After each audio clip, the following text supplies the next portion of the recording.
Having a dance party. I didn't realize that music was a dance party theme. Sorry about that. If y'all had your speakers turned up and the kids were sleeping, I didn't realize we were dropping a beat on that countdown clock. How's everybody doing this evening? I hope you're doing well.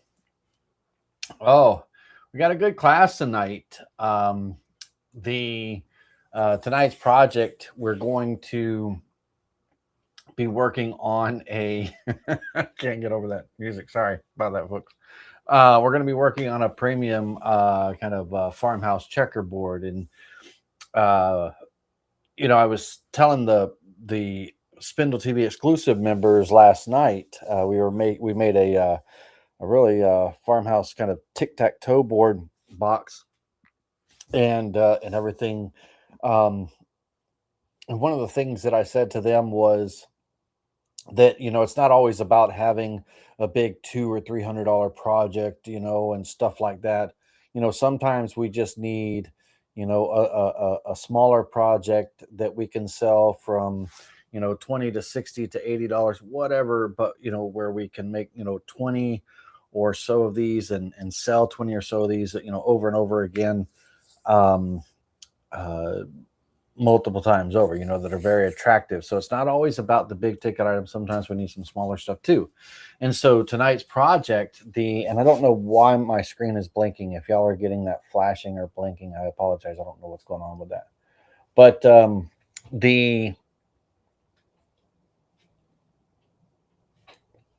really don't know what's wrong with that. Now it's getting worse.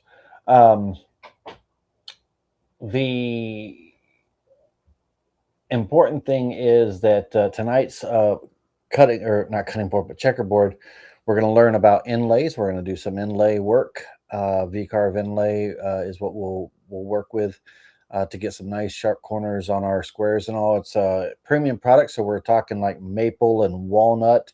The maple squares are going to be the inlaid squared, and then we'll talk about doing a customization or a decorative border and everything on the project, and then possible personalization and stuff. And if you stick around to the end, depending on how far we get and stuff, we'll try to also look at pricing and things like that.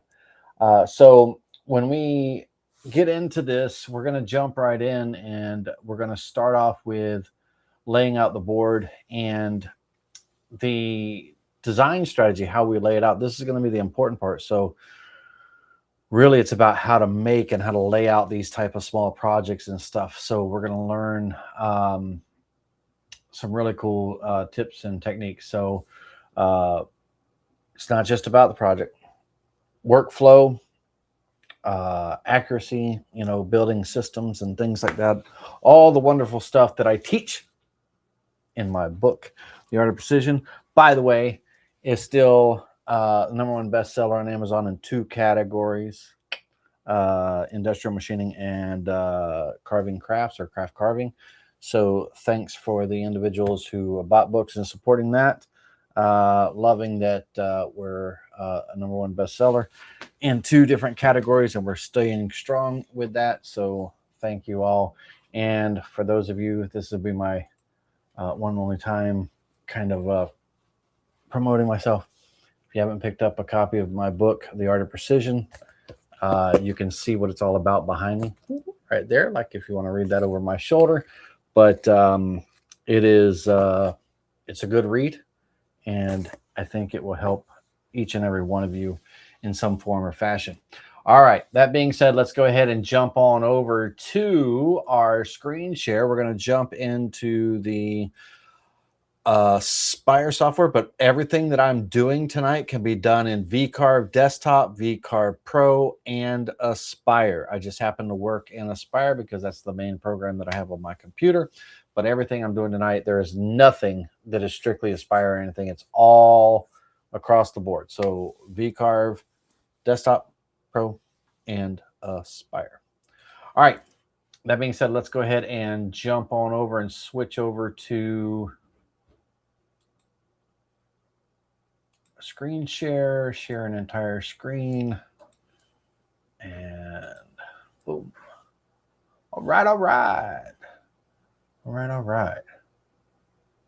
And big shout out to all my Spindle TV exclusive members that are joining me tonight. My fan favorites, as always, Ronnie Probert, your every class whenever I have these live classes. So thank you for that, everybody. So it's great to see everybody. So hopefully you enjoy tonight and you get something out of it. It's all about getting something out of it. And these files and everything will make available in some form or fashion for you as we get going. All right, let's talk about the project setup to start off with. The project is going to be an 18 by 18 premium size board. And it's going to be, I'm going with a 1-inch thick piece of material.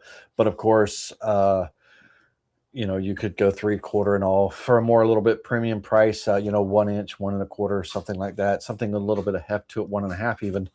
Something with a little bit heft to it, something that will, not warp easily, under, strenuous conditions or whatever the case may be, but also something that can last years, because this is a kind of a farmhouse family, dare I say it could even be an heirloom type item, depending on what all transpires, right? What all happens. So in my particular piece, the thickness of the material is going to be 1 inch. The checkers that we're working with, they're going to be 1 3/4 inch diameter, walnut and maple pieces. We're going to talk about, kind of like a little round over edge on those. Nice, give them a nice little premium look. And we're going to be talking about VCarve Inlay. So let's get on to that. So what you're seeing on the screen, I'm touching off on the material surface, and I'm starting in the bottom left corner. That's my setup. You can start in the center if you'd like, or any one of the other corners, whatever your preference is for your setup. For me, it's the bottom left corner. Now, when it comes to the setup, what you're seeing here is the board itself is 18 by 18. The play area, our play area is 16 by 16, and our squares are going to be 2 inch by 2 inch squares. Okay, and so what we're going to do is we're going to create another sheet. This is just, your little preview, kind of give you a little glimpse of what could be. And we're going to start afresh. So a new sheet, excuse me. And in this new sheet, let's make that active. We're going to start anew. All right. So for the classes, I'm going to create 2 new layers. The first layer is going to be our class maple squares. The next layer is going to be our class walnut squares. And because I already have maple and walnut squares up here, I got to use the word class, right? Because we're starting afresh. And then the next layer is going to be our corner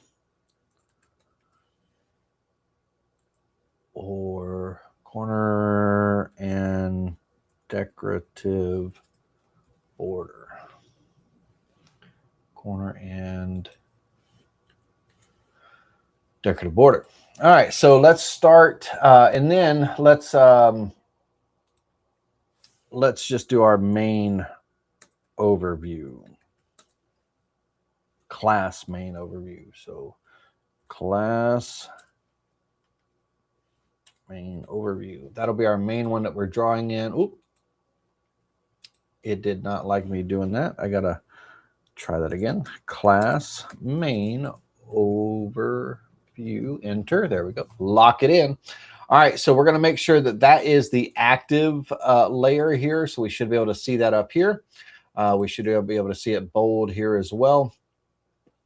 And first thing we're going to do is we're going to draw out our 18 by 18 border. So open up our rectangle tool, and on our border, we can either freehand draw by snapping to the corner and dragging a rectangle from diagonally from one corner to the other, or if we're drawing it here in the software, we can just make sure that we are centered and our anchor point over here. And since our 0, 0 is the bottom left corner, it needs to, you know, make sure that we land in the center, which is 9 inches by 9 inches. If 18 by 18 divided by 2, right? Well, let's say that you didn't, you know that, or whatever the case may be. You can always type in X divided by 2 equals, and it'll put that number in there. And in the Y box, Y divided by 2 equals, right? You can do that to get that center point. And then we put in, we want square corners. We put in the size and then hit apply, and we could apply it that way as well also. Okay. Now, since I'm already here and everything, rather than doing an offset, I'm just going to go ahead and change this 18 by 18 here to 16 by 16. And I'm going to not hit apply, because that'll change the border that I have selected right here. But what I'm going to do is I'm going to just kind of take my mouse and just move over to the center of the board and just left click once to drop that in right there in the middle. So now I have these two rectangles. I have my 18 and I have my 16. Now this is a 1 inch offset all the way around, and I could have used the offset tool by selecting the outer rectangle, offset inward 1 inch with square corners, selected new. Could have done that and created that offset the same way. Okay, now I just created a duplicate, so let me delete that. But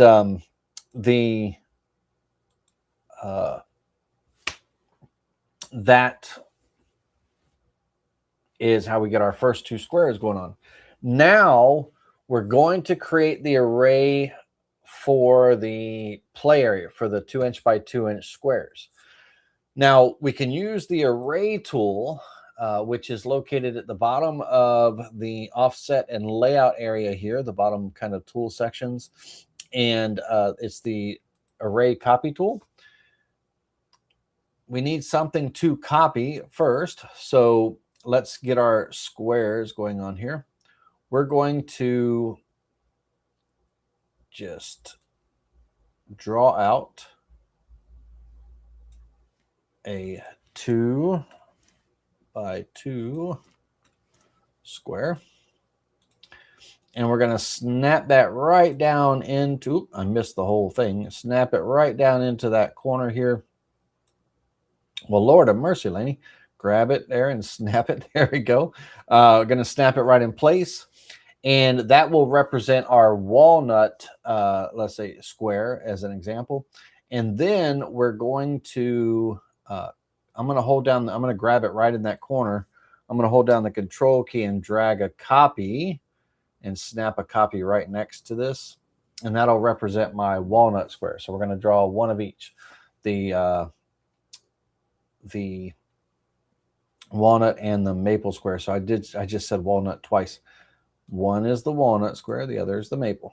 Walnut, maple. Okay, so now going back to if I came in here and I was using the copy array tool, right? On the copy array tool, I could come in and I could literally say, okay, I want to do an 8 by 8 area, 8 rows, 8 columns. with 0 gap on the X or the Y. And I could have this first square selected, and I could copy the entire array to create that entire checkerboard, right? Of both the, thank you, Ronnie, of both the walnut and maple squares. Well, here's the thing. In order to be able to do the inlay and all, I have to be able to isolate the maple squares so that I can, move them over to another layer and, create the toolpaths and all that wonderful stuff. Well, right now, by creating that entire array, the walnut and the maple squares edges are like on each other, right? They're butted here.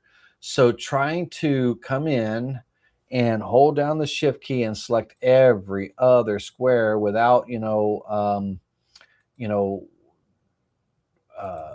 tediously trying to, select each and every one of these, to isolate. That's the word I was looking for, to isolate the maple squares so I can move them over to another layer. We're not going to do that. We're going to create the array for the walnut squares, and we're going to create the array for the maple squares. All right, so I'm going to hit undo, Control Z on that. So we're back to our 2 squares here. And what we're going to do is we're going to come up here and we're going to select this walnut squares layer, and we're going to right click and move this square to that layer. So that class walnut square, and we're going to select this one and come down to move to the class maple squares, right? So these are already in that layer. And we're going to make sure that the walnut squares are active. That layer is active before we do this. And we're going to select that square. Now over here, instead of 8 and 8, we're actually going to do 8 rows, 4 columns.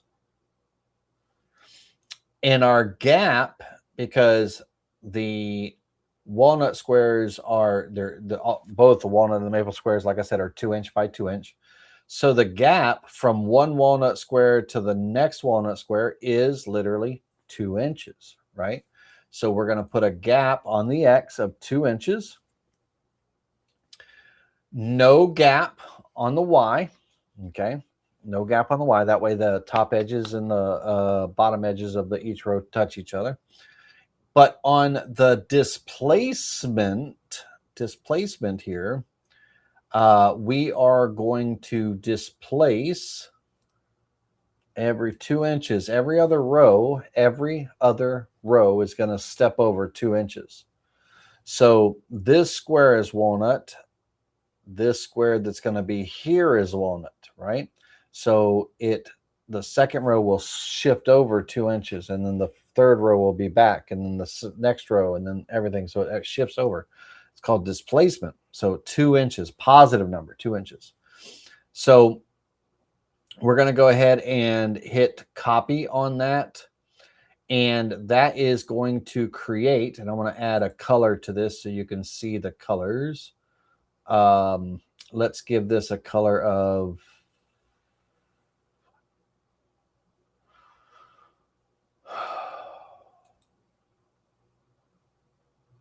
I apologize if you have a hard time seeing reds or anything like that, but this is going to be the walnut squares.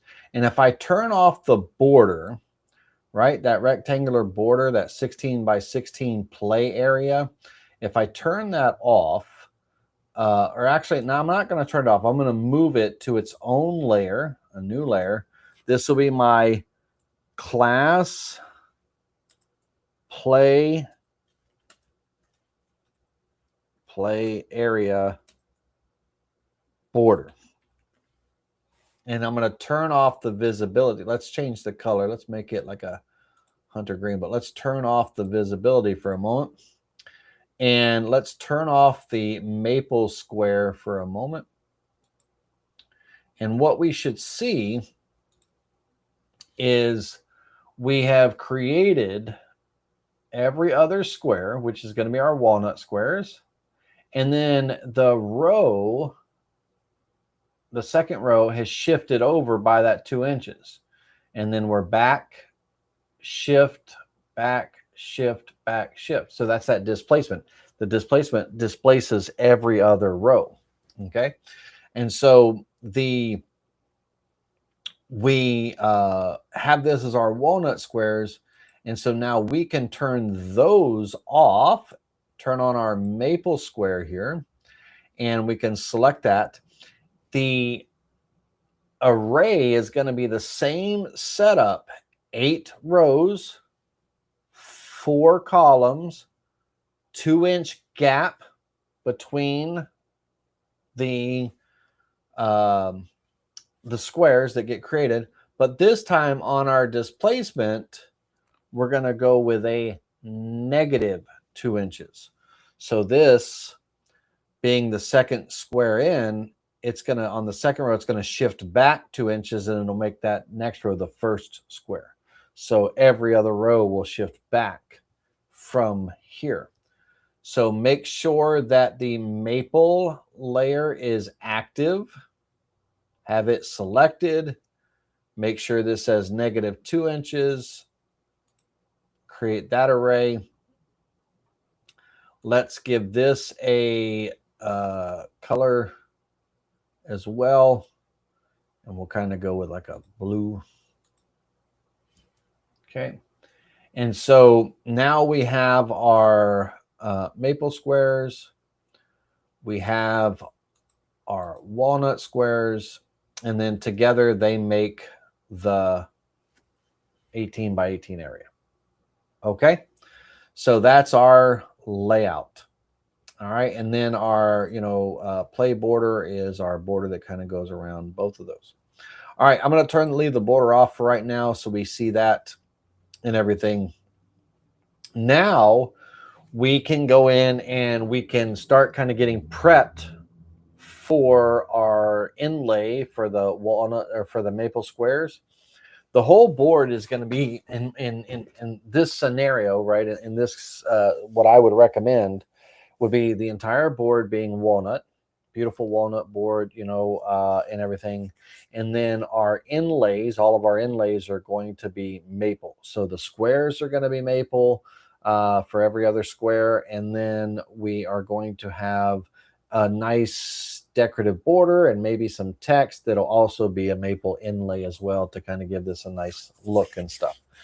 And so the inlay technique that we're going to be using, because we want these corners on these squares, they are touching each other, right? So if I use a straight inlay, it would require a router bit, like a small diameter router bit, let's say a 16th inch end mill or something, and we would have a 32nd inch radius, and therefore we would have a slight little round over, if you will, or rounded profile fillet in each of our corners and all, due to the radius of the bit that we were using. Well, by using the VCarve inlay option, that'll give us nice square corners for our inlay areas and everything, and that'll give us some nice little detail and all. So I think it'll be, it'll look really sharp. So we can go ahead and come in here. First thing we have to do is, with an inlay, you have a female area, and then you have your male, Toolpath, your female pocket, and your male plug, it's referred to as, right? So what we're going to need is we're going to create another sheet in our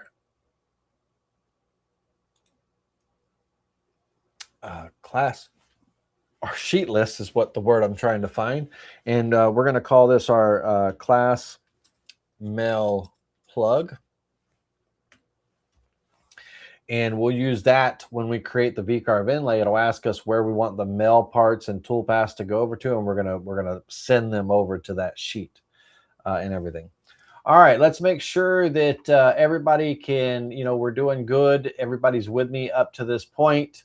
Let's get you kind of interactive. And if you are watching and you're up to, you're following along pretty well so far, I'm not going too fast for you. Give me a thumbs up. If I'm going a little too fast, let me know. We can kind of slow it down. But right now we've created 2 arrays. One array for our walnut squares, or what would represent our walnut squares, and one array for our maple squares. And the array setup of those rows and columns are identical except for the displacement. The walnut squares have a positive 2-inch displacement. Maple have a negative 2-inch displacement. So that's where we are up to this point right now. All right, so now with that layout done, we can go ahead and we can start getting ready to lay out the inlay and everything. But before we get to the tool paths of laying out the inlays and stuff, I want to talk about decorative border options and things like that. Now I want to go back over to this main board that I had laid out here. And, like at the top up here, just like at the bottom, how it says kind of like family game night, you can have just a board, right, with a nice decorative border and all that you sell at your markets, farmers markets, flea markets, trade shows, and things like that. But also, you can also take off of those boards and all, you can also take custom orders and you can customize. If someone wants their family name or something like that in there or added to it, then, you can upcharge for that, $10 for customizations and whatever it may be, whatever the upcharge is that you want to charge, but you can absolutely have your, hey, pull it right off the shelf, check out and, continue your shopping at the market kind of thing. Or you can do a customization based off that design, and they could either pick it up the following weekend, or it could be shipped to them, whatever the case may be, charge accordingly. But most times, if it's a local market or something, and it happens, like for instance our farmers market every Saturday from 9 to 1, they can come out Saturday and pick up next week. Or if I happen to get it done during the week, I'm actually, my shop is only a few miles away from the market. I can absolutely call them and let them know that they can, pick up any time, and they could swing by and pick up the order, whatever they wanted to do, right? Make whatever arrangements are necessary and stuff. Awesome. Cool. All right. So in here, I'm going to show you 2 decorative borders here. Kind of a nice little, think about on the borders and all. There's all kind. You could literally go online to Google. You could type in vintage square border vector, right, on Google, and find all kinds of cool little frame, designs and things like that. You could do flourish corner square border vector. Vector is your search term, so everything ends with vector. But you could do whatever you want, and there's all kinds of things that you could probably pull offline, bring them into the Vectric software, trace them, and then lay them out and stuff like that. I am going to show you 2 different borders. This kind of simple border here, and one a little bit more square, kind of unique and all. We're going to draw these out, and I'm going to show you how to draw these and create these for your project, both of these. Okay. And that'll give you just something, kind of a basic starter. But, think about, show you how to basically kind of create your own little unique designs if you wanted to. Very simple. Could be a little flower with little petals or something. Very simple little ovals that you kind of put together, and it makes like a little 3-petal flower, or something, whatever the case may be. Pretty fairly easy and straightforward to draw out. I'm going to show you both of those. We will land on one, and then we'll put in some text, and then we'll move over to the VCarve Inlay Toolpath for our squares. We'll go over and create our toolpath, VCarve Inlay Toolpath for our text and for our borders as well too. Now, when it comes to the border and everything, we are going to have a border that's kind of broken up with the word family game night, right? So it kind of breaks up here. Well, we're also going to put a customization up here. You know, we'll put, you know, like a family name. And so that'll break up the border. So this left side border and the right side border could be two different glue ups, right? We can create the you know, the inlay parts on smaller boards. We don't need a big 18 by 18 just to do these two inlays. We can do it on a little bit smaller board, you know, minimize our material waste and stuff like that. But also, instead of trying to fight one big, you know, glue up, you know, for these little bitty borders and all, we can focus on the right side glue up, the left side glue up, and then we can do our clamps accordingly and all that stuff at your bench and all. Because you got to think about your glue time. You know, there's a lot of squares there and all, and you know, we may even look at breaking up the squares to where we do half of the squares and one glue up and the other half and another, whatever, you know, whatever's easiest for you, because the most important thing is that our glue doesn't dry out. We're putting a small film of glue on both the male parts, the plug, and the female parts, and you know, time is, you know, of the essence. So some glues, such as your Titebond 3, have a little bit longer working time. Titebond 2 is a little bit, you know, quicker working time, you know, shorter working time. But we're going to, you know, if you didn't want to do the full 16 by 16 play area of all the squares at once, you know, and trying to get clamps on everything, or some kind of press or some kind of weight down on them, or whatever the case may be, then we can you know, break that glue up into sections. And if you're ever online and you're looking at inlays and stuff like that, you know, Broin Wood, B-R-O-I-N Wood, great channel. They make some of the most beautiful inlay cutting boards and things like that. And in his videos, he also sells files and stuff like that. But in his videos, when you're watching his videos, you can see how he attacks the glue ups and everything. And you know, a lot of times, you know, his glue ups are different species of colors of woods and things to kind of bring the design together. But also on his same, you know, same species of woods and all, he's not trying to do one big area at one time. He may, you know, create these smaller concentrated areas. It's easier to glue up and handle and stuff. And it's just that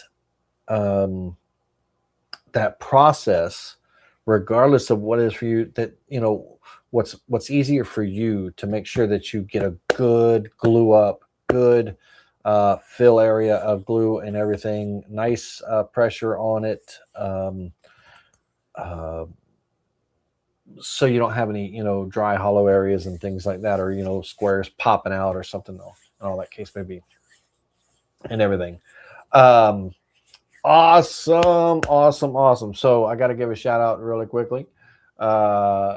Thanks, Mike. I appreciate that. I really do. I love it. Thank you very much. Awesome, man. Mike, I appreciate that. Now, that's great. So when we create the toolpaths, just know we could figure out a way to divide things up, or, you know, do the left side, you know, border first. It'll be easier to glue that in because it's a small part, a lot of little, you know, intricacies, and then the other part and all that stuff. Whatever it is that you want to do, we can do, right? So what works for you at your shop, in your setup, with your available clamps that you have available to you, whatever. Now, when I'm doing a big thing like this, you know, a press, you know, is a great way to go. I don't have a press. I'd love to make a book. It's called like kind of a book press, but a nice little press, you know, for inlays and stuff and all. Right now, my press is a piece of MDF that sits on top of whatever I'm going up. And then I have these beautiful, I think they're 3 inch, 3 inch. They're thick, stepping stones, right? So I have these narrow, long stepping stones, and those get stacked up on top for the weight, and everything. And they sit on a nice, flat bench for my glue up. When I'm doing a wide area and all. Now, if it's a small area, then of course I've got clamps. I got clamps everywhere and everything. But when I'm doing a large area like this, if I was doing the whole glue up, then I'm putting in my piece, putting my MDF over, and then I'm stacking weights on top of it. I don't care if it's paint cans, gallon paint cans, whatever, some kind of weight. And in my case, I have cinder block kind of stepping stones, solid stepping stones, and they work well. That's my press clamps. All right. Okay. So that being said, let's get back over to our board here, and let's start laying out two of these borders. Okay. So the first one is, we'll do the square one, and we're going to, now keep in mind here, let me, bear with me a second. Let me draw a line here. From here to here is a 1-inch area. Okay. And then from here to here is like 1.41 inches. It's a little bit longer, on that diagonal. On that diagonal. And the our border that we're going to do is the border that runs down the sides and across the top there, it's going to be centered in that 1-inch area. And then our, whatever our little decorative flourish and all that stuff is in the corner. And the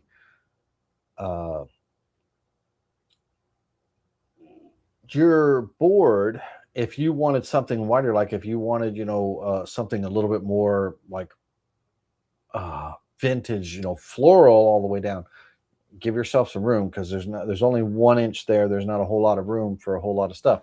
But I'm going to show you a couple of cool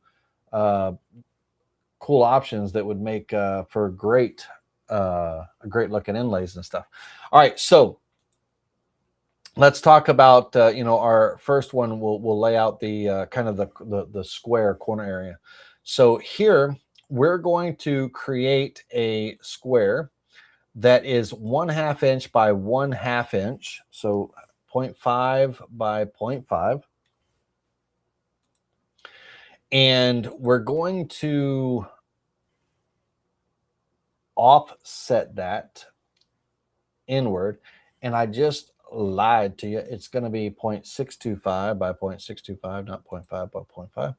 0.625 by 0.625.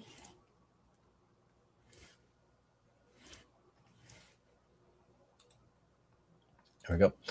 And we're going to offset that square inward 1/4 inch.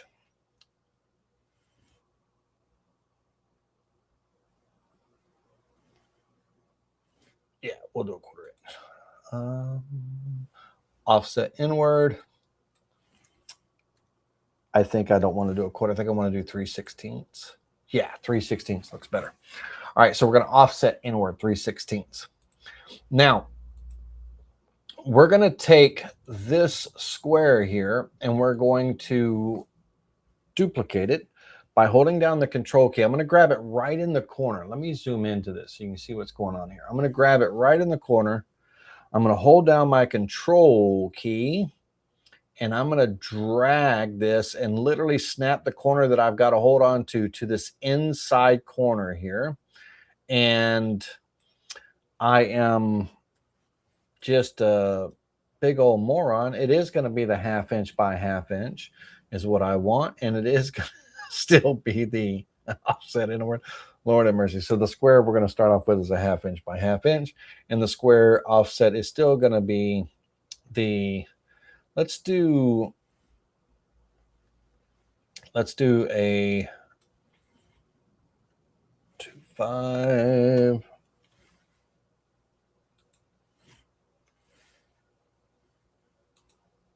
Yeah, that's going to look good.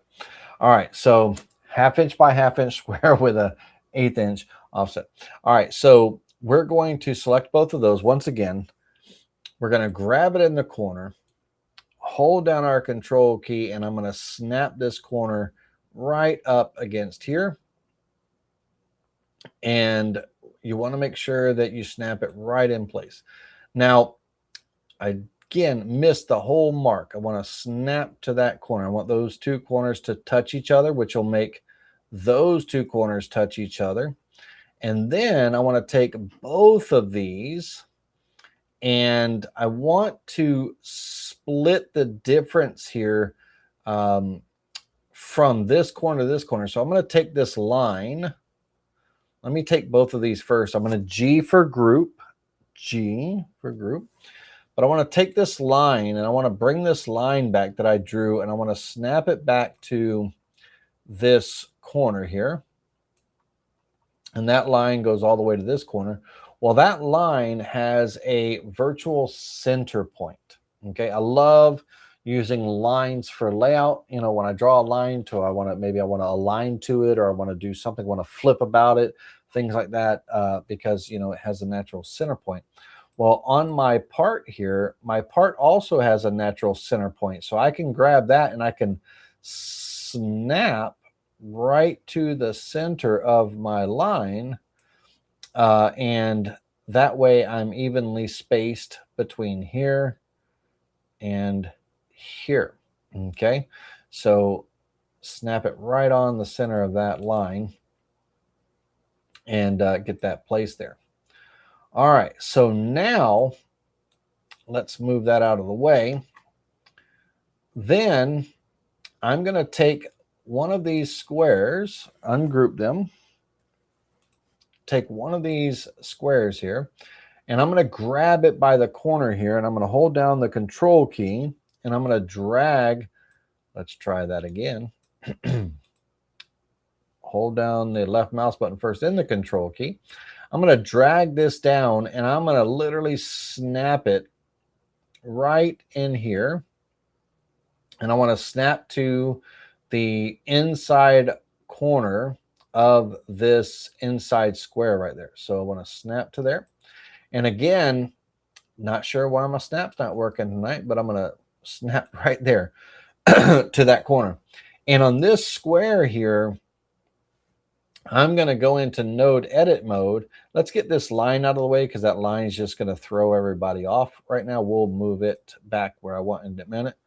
But on this square here, I'm actually going to go into node edit mode on these two items, and I'm going to select these nodes, the nodes, the lower nodes for the inside square and the lower nodes for the big square. And I'm just going to use my down arrow, and I'm going to drag that down. I want it to kind of be a little bit elongated, rectangular, if you will, versus the square. Now, how elongated is up to you, what you may want visually and all. Once I have this, I'm going to now select these two here, hold down the control key and drag a copy over here.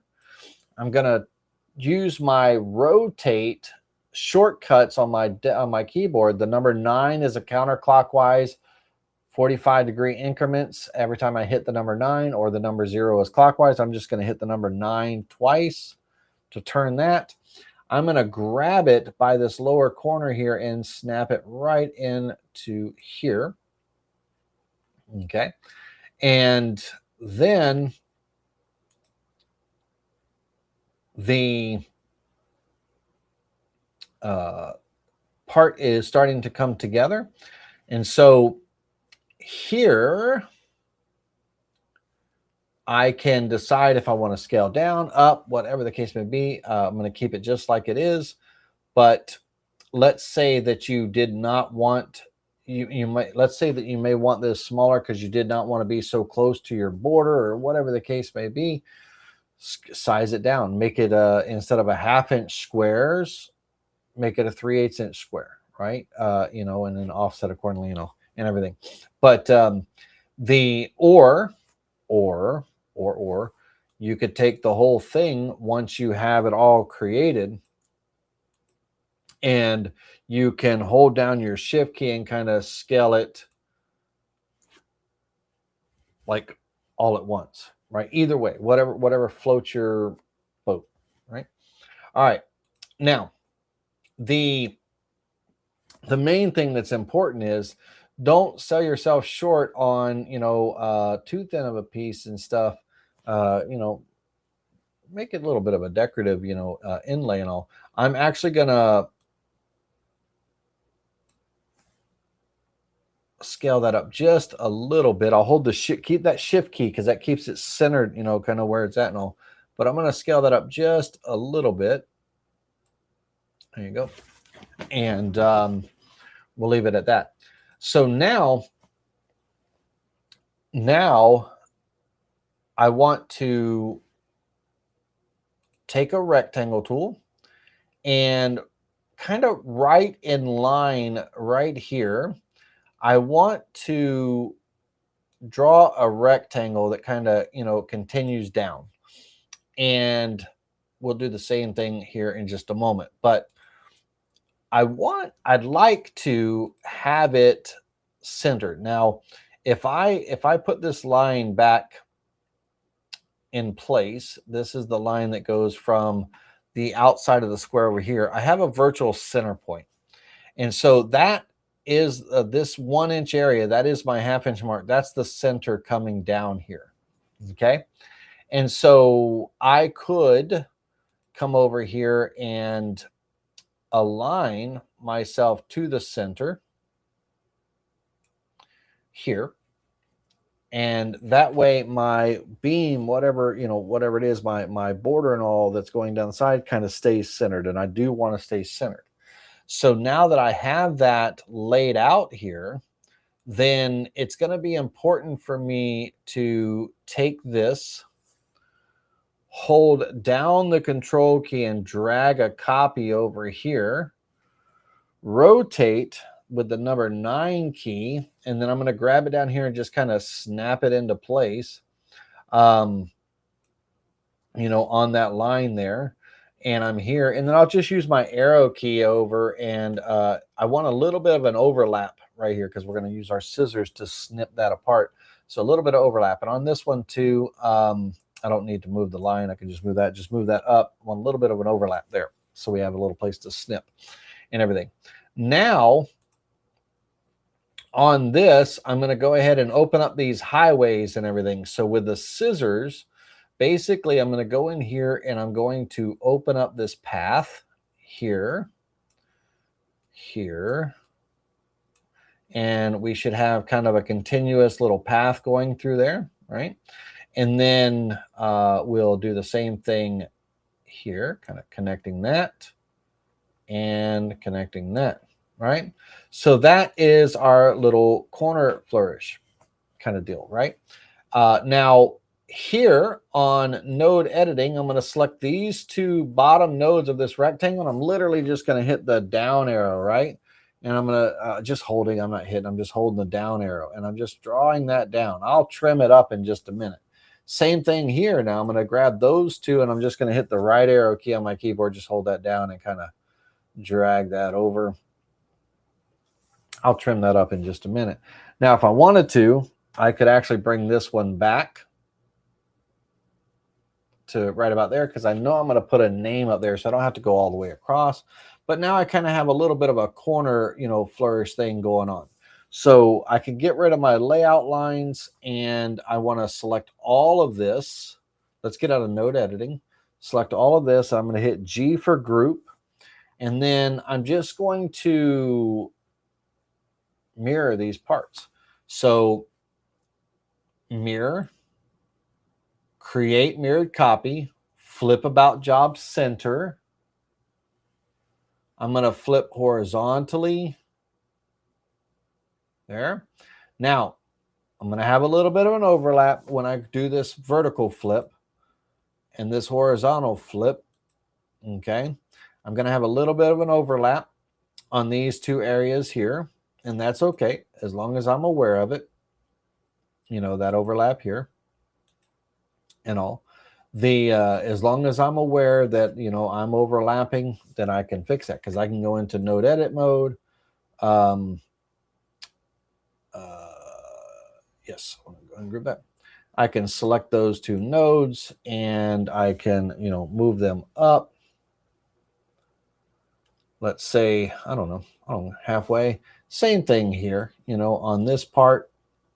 I could grab these two nodes, move them down, whatever I want, you know, and now you can see the overlap is removed, right?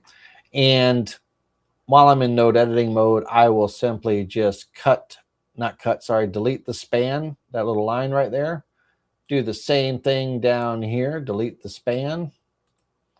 And then I will select this vector and this vector, and I will join with a straight line twice, right? Connect it together.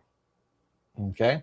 I'm going to leave this open here. We'll come back to there. But over here, I'll do the same thing, and see if I would have been smart about it. I probably wouldn't have drew those lines all the way down. I might have went halfway or something. But that's just me not paying attention while I'm instructing. All right, so I have those openings here. Right click and delete the span. Come over here, click on this, right click, delete the span, and then hold down the shift key, select this part, and then join with a straight line twice, right? So now I have this decorative corner border here that I could, you know, add something in. And of course, that space, that's not my only space. I can type in what I need to do here and then just cut off what I need to cut off.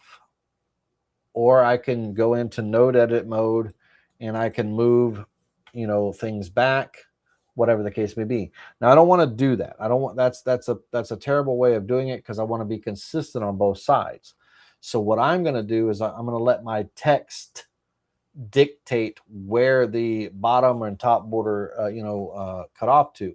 And so I don't want to use node edit on the bottoms. I don't want to do that because it's inconsistent. I want to keep it even on both sides. So what I am going to do is I am going to draw a line anywhere randomly down here. Just draw a line so it's kind of waiting in the weeds for me to use it in a moment. But right now I'm going to open up my text box, and I'm going to draw text down here. My text is going to be 1/2 inch tall, and I'm going to put in family game night. Now, for those of you that are font folks, this font is called the Milk Store font, and it's from the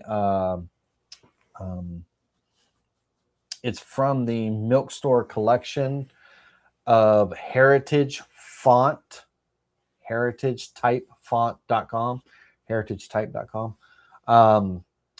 I love the Milk Store font. It's it comes with 5 different fonts, and they make some of the, when they're combined and stuff, make some of the beautiful kind of old Milk Store looking signs and stuff and everything. Really, really nice stuff. All right, so here, 2 things I'm going to do. Number 1 is I'm going to take family game night and I'm going to center that left to right on my board. So material, left to right, get that centered.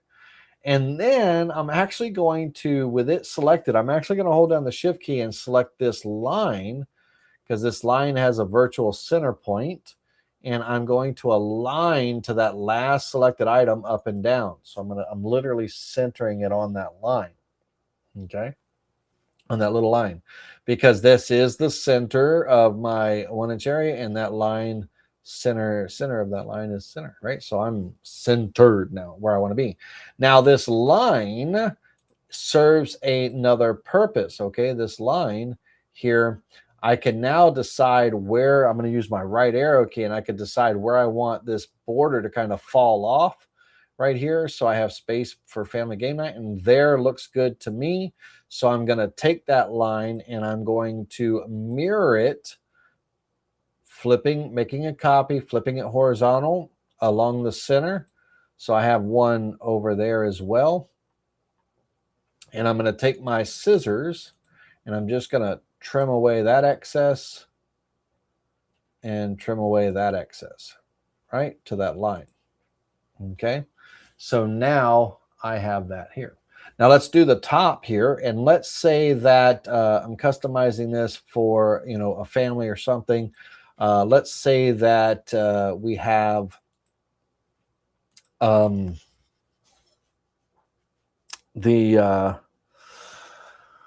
Johnsons or something. I don't know, whatever you want. So we could do the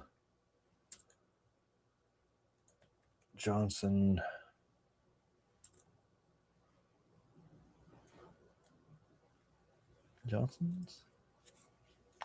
You could do the Johnsons family. You could do whatever you want, right? Whatever you want. You could even, you know, if I did this in 2 separate words, I could make the slightly smaller if I wanted to. I could do the Johnson family up here, and it could still say family game night down here. Doesn't matter that I have the word family twice. Whatever you would like. It's your choice. Doesn't matter. And if we were to come up here, we would do the same thing I did before. Take a line, randomly just pick a spot, any spot here. I'm going to draw a straight line down in the center there. And we're going to take, let's do the Johnson family instead of the Johnsons, right? Let's do the Johnson family, the Johnson family. And I want to maybe change up the font a little bit.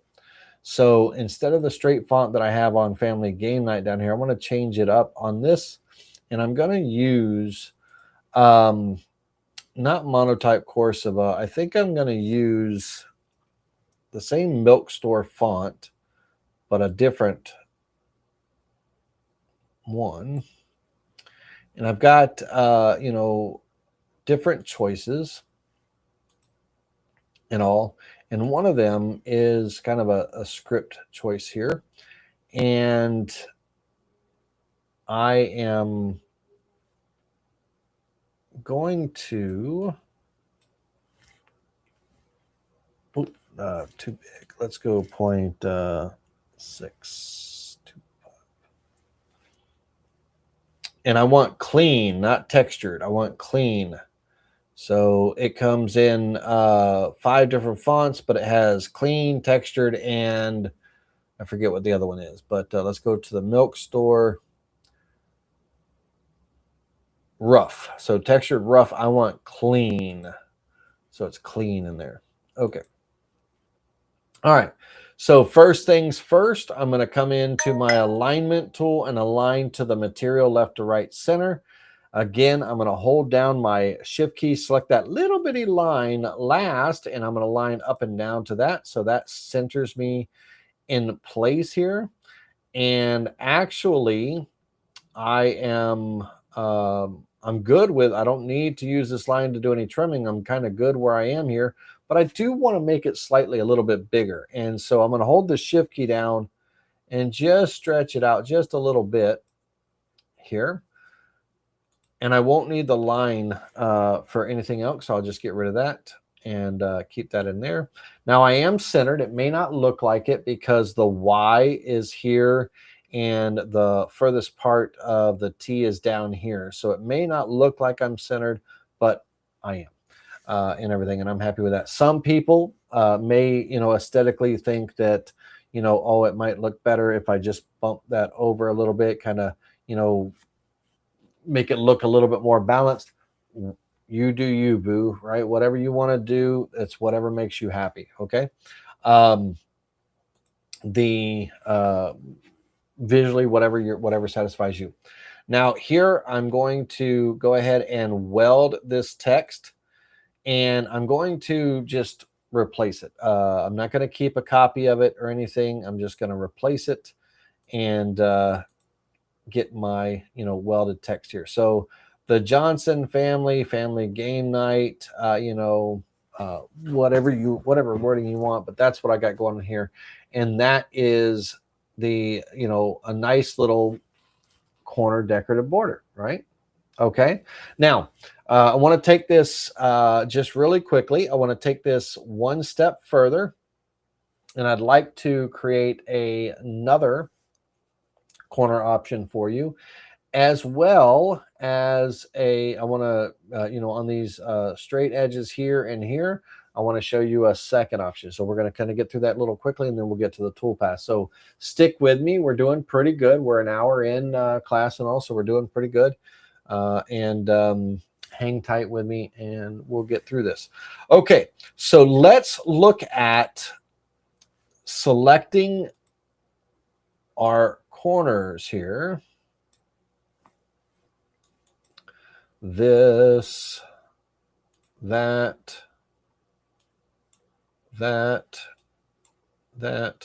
and let's move this to a new layer. This will be our class border 1, and we'll turn off the visibility to that. And then the text,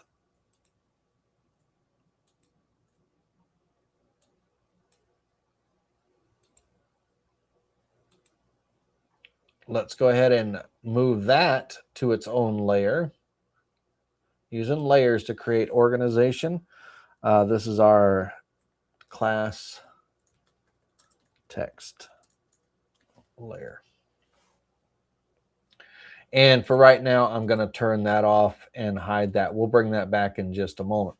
All right, let's take a look at another border option and everything. I'm going to bring this line back in here. And on this, again, I want to snap it right to that corner, diagonal corner here. This is going to help me decide on my next piece how big it's going to be and everything, okay?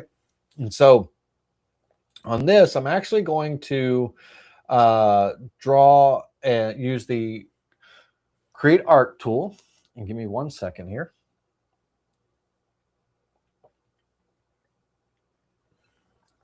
If you never had sweet tea out of a mason jar, you're missing out. Oh, Lord have mercy. Okay. So we're going to use draw an arc, and I'm going to come in here, snap in one area. I'll come down here, and let's go about right there, snap, and then I'm going to pull out a nice little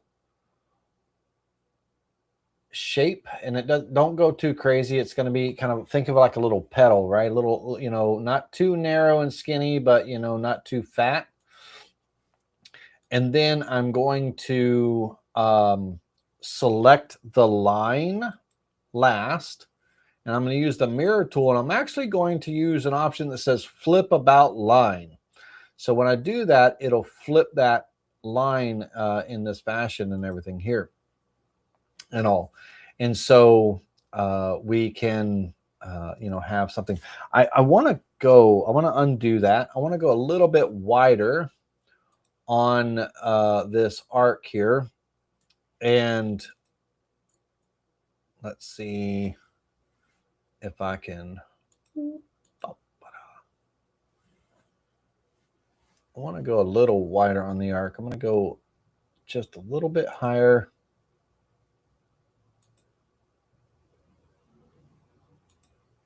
And I'm going to flip that, select that line last, use the mirror tool, flip about line. Okay. And now that I have that part, I'm going to select both of those parts. I'm going to kind of move them over here for a minute, just somewhere. And I'm going to join them together as one item using the join tool. So I have two vectors selected, close them, will be joined as one. And then I'm going to offset using the offset tool inward on here. And I'm going to go 0.1875. It would let me see. It might not go 1875. Let's go. Let's see what an 1/8 inch looks like. I might need to go smaller. Let me see here. Yeah. So we actually want to go. I'm gonna go 0.07. Yeah, 0.07 looks good. Okay. All right, so 0.07. Remember that number. It's going to be important in just a minute. All right, so we're going to take both of those right now. For right now, I'm going to hit G for group. I'm going to, snap this back to the center of this line. So right here. So that way I have an equal gap here and here. And then I'm going to hold down the control key because this isn't it. I got to finish drawing this. So I'm going to hold the control key down and drag a copy over here where I can work. And I'm going to use, this is a 45-degree angle. So I'm going to use a number 0 key to rotate that straight back up and down. Hey, Keith, what's happening, buddy? Thanks for joining us. Better late than never. All right, so now this is straight up and I can kind of work with it and do some things. So now I'm going to draw a circle to the right here. And the size of the circle really doesn't matter. Don't make it too big and everything. Think about this, coming down and kind of swirling around. We want a nice little circle. We don't want something too huge and everything. And we're going to offset this circle inward the same distance that we offset this part here, which is at 0.07. We're going to offset that circle inward such as that there. And then we're going to, as a matter of fact, I'm actually going to not do the 0.07 here. I'm actually going to narrow it up. I'm going to go 1/16 of an inch, 0.06. Let's just go 0.06, a little narrower.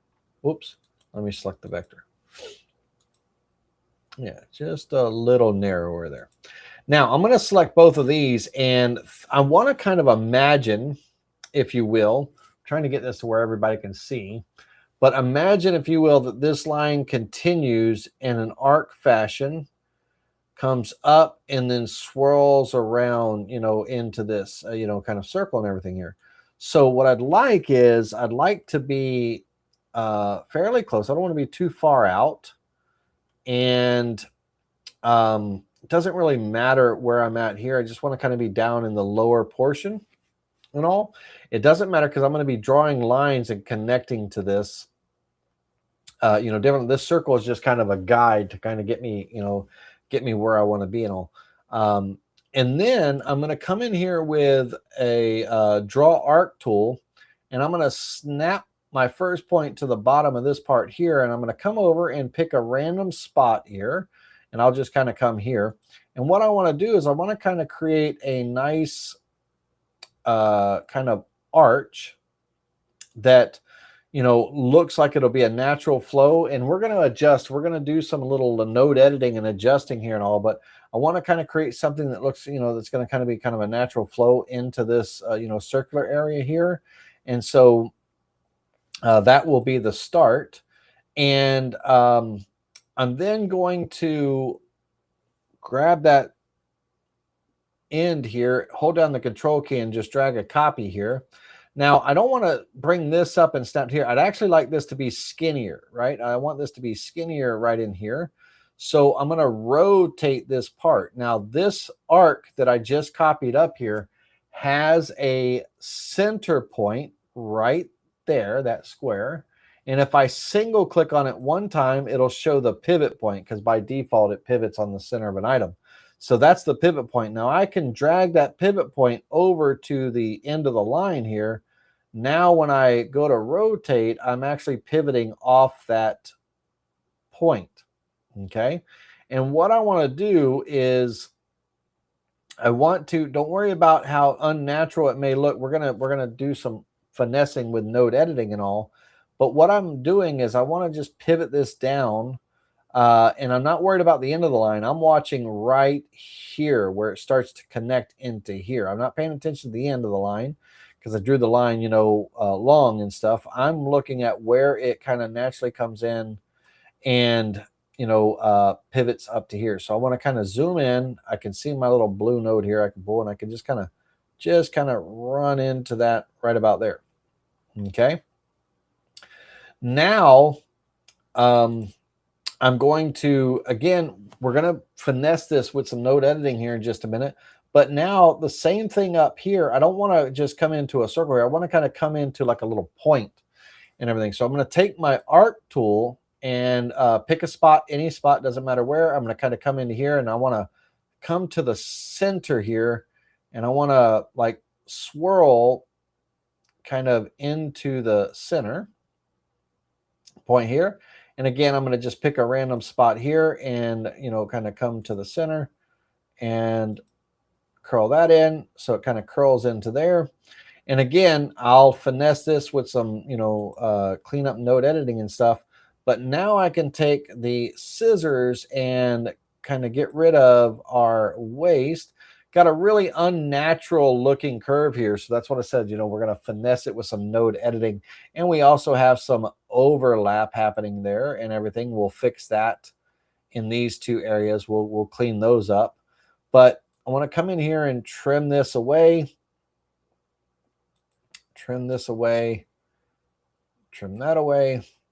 And we're not going to trim this away just yet. I want these parts right here to be separate from this oval, and you'll see why in just a second. All right, so now I'm going to go into node editing, and I'm going to start cleaning myself up. So here on this part here, this is the node. I want to kind of pull that node back and connect to the end of the line right here. And then here, if I pull that out, I'm already connected there. That's good. Let me hit undo on that somewhere. Let me see. Actually, I'm connected all the way on that one. That's good. All right, now here is where I want to kind of finesse this some. And so this arc, I don't necessarily want to be an arc. I want it to be more of a Bezier curve. So I can right click and turn this into a Bezier curve. And I actually want to go literally from this point. So this point is kind of unnecessary right here. I want to go from point A to point B. And this is my point B right here. So point C right there can go away. So delete that point.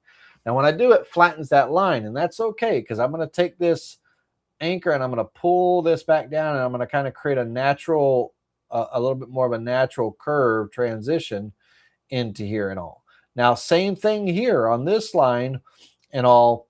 Before I start messing with this, this line is not connected to the rest of this part. So I'm going to open up my join tool, and you'll see let's go out of node editing so you can see what's happening here. If you look, this line here is not connected to this part here. So I'm going to go to the join tool and hold down the shift key and select this line. And I want those two vectors that I have selected to be joined into one. Okay. Again, now this whole part is not connected to this oval piece. It's just there on its own, and that's fine. Leave it there for just a moment. So coming back to node editing here, I now want to take, and again, I want to use this as my point B. This over here is my point A. So point C here can go away. And I can kind of start to pull this into a little bit more of a natural fashion. Now, the thing I want to do also is I want to make a nice, you know, thin, I'm actually going to kind of pull this down a little bit. And I want to stay true to this. I don't want to create a kink here, you know, so I want to stay true to where it would look like, a natural flow, but I want to kind of have a nice thin transition coming into here. So that's a good looking arc right there. That's kind of a good looking arc into there. Now, when I get up to this point, I have a little bit of a trouble area here. It's kind of a big old kink, you know, and so it's because currently right now this is an arc and this is an arc, and I want to turn this arc into a Bezier curve. Now, what this does by turning it into a Bezier curve, it allows me to kind of create a little bit more of a natural curve here where it, naturally comes in instead of being an arc. And I want to do the same thing here. I want to turn this into a Bezier curve here so I can kind of, finesse this. I may want this to be, a little bit more thin, coming into that point or something, whatever I think, looks good. And what I'd like is I'd like to kind of widen this up a little bit there. And I'm going to be happy with that. It's going to be a small inlay. You won't really see all the detail. So now I want to, once again, I like drawing lines. I'm going to draw a line from here straight down to this point here. And I'm going to select this part, hold down the shift key and select this line. And then I'm going to use my mirror tool, create a mirror copy, and I'm going to hit the button that says flip about line. So now I have this here. And then I can take my scissors and I can come in, ungroup this part. This part is grouped. U is the keyboard shortcut for ungroup, but ungroup that part so we can connect that together. And there is going to be my little corner detail. Now, I'll G for group to group that together, and I'm going to hit the number 9 to rotate that 45 degrees. I'm going to grab this in the center. There, I got my pivot point is still showing. Let's see if I can move that out of the way for a minute. I'm going to grab this and I'm going to come over to my part, and I'm literally going to snap right on top of this one. I want to snap right to the center of that line, and I want to snap to the center of the line, but I want to snap to my part. That's why I left it there. So that way I'm here, because my center of this part, by the way, the center of this part has changed because now I have these two lower areas, right?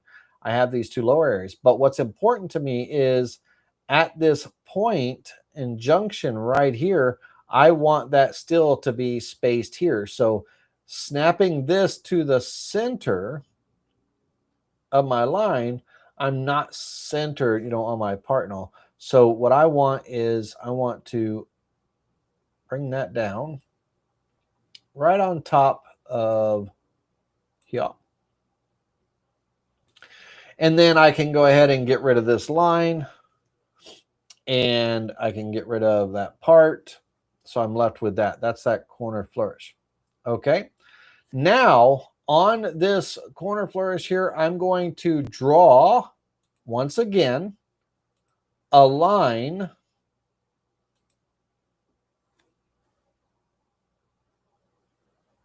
from here straight across, because that gives me a center point to of my line. The center, let me find my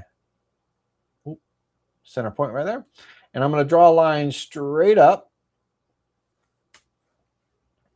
and I'm going to offset that line in both directions. And I'll go, I'll make this like 1/8 of an inch. So I'll go 0.0625 in both directions. And that'll create an 1/8 inch offset there and all. And I will scale that up just to create a little bit of an overlap in that. Now what I'm going to do is I want to select all 3 of these lines, hold down the control key and drag a copy of them over here, use the number 9 key and rotate that twice, and then snap this line kind of like on my square there. And then I'm just going to use my left arrow key to bump over just to where these 2 lines slightly overlap, because I got to do, some trimming. So I just need an overlap. That's all I need. Now I can come in and I'll go into node editing and I can take this and this, just those two lines, and I can select those. I'm going to use my right arrow key. This time I'm not going to go all the way over. I'm just going to go kind of, a little less than halfway. I'll do the same thing here. Select this line, shift key held down, this line, draw a box around those. Use the down arrow key. Again, I'm not going to go the full distance. I don't want to go over the halfway mark, so I don't have to deal with the messing around. And now I've got a corner part that I can go ahead and start to clean up. So first off, I can get rid of my layout lines. These are simply layout lines. They serve their purpose. They're done. I can take my scissors and I can trim. First of all, ungroup your part. U for ungroup. And I can take my scissors and trim here. Zoom in so you see what you're trimming. All right, and then I can select my part, mirror, flip about job center, create mirror copy, flip horizontal, vertical, horizontal. That gives me my 4 parts here. Here, I can go ahead while I'm here and select this and this, join with a straight line. Okay, one at a time. This and this first. Join with a straight line. This one next. And that one, join with a straight line.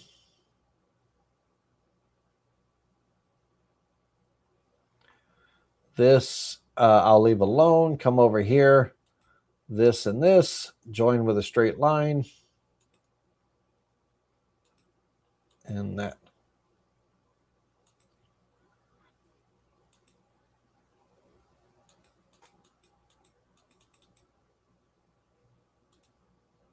One at a time. There we go.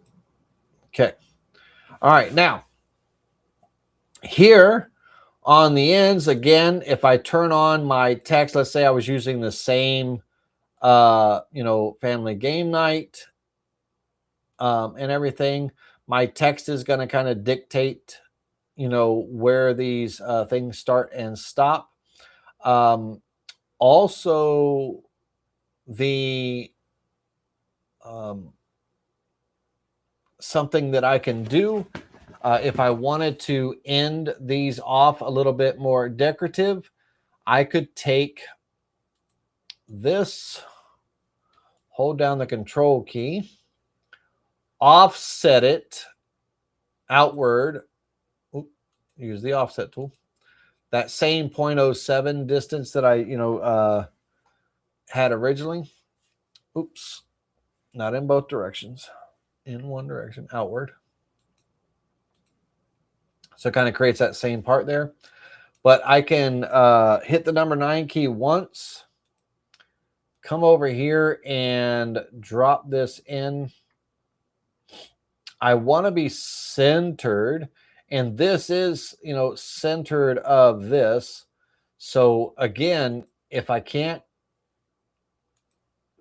snap to something or whatever, I can just simply draw a line. Oops, don't draw a crooked line now. Draw a straight line. That line has a virtual center point. So I can select these items, select this line last, and align to that last item, right? So it'll snap that to the center. And here, if I wanted to end there, I can mirror that over.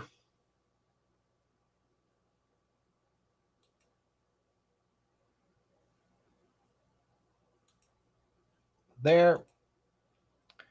Take my scissors. On the scissors, I'm keeping this oval intact, so we get rid of that, and that. So it kind of connects there. And then the same thing here. Keep that center intact. So, I could do something like that. And then I could, rinse and repeat that at the bottom. If I was going to rinse and repeat that at the bottom, then I would undo this last trim. So I could take this item and mirror it, flip it about job center vertically. So I have a copy of it down there. I'll move it into the right position in just a moment. But, and then I could come up and, clean up that part. All right, down here, I just come in and take this part, back it up, somewhere that I think would be, that would look good. Go over and mirror, flip it horizontally to the other side, and then take my scissors and come, kind of clean up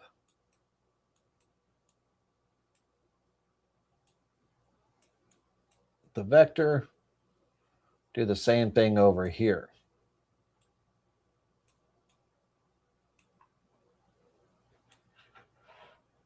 All right. And so now we have, a different type of decorative corner border that could be inlay. Now these inlays, these inlays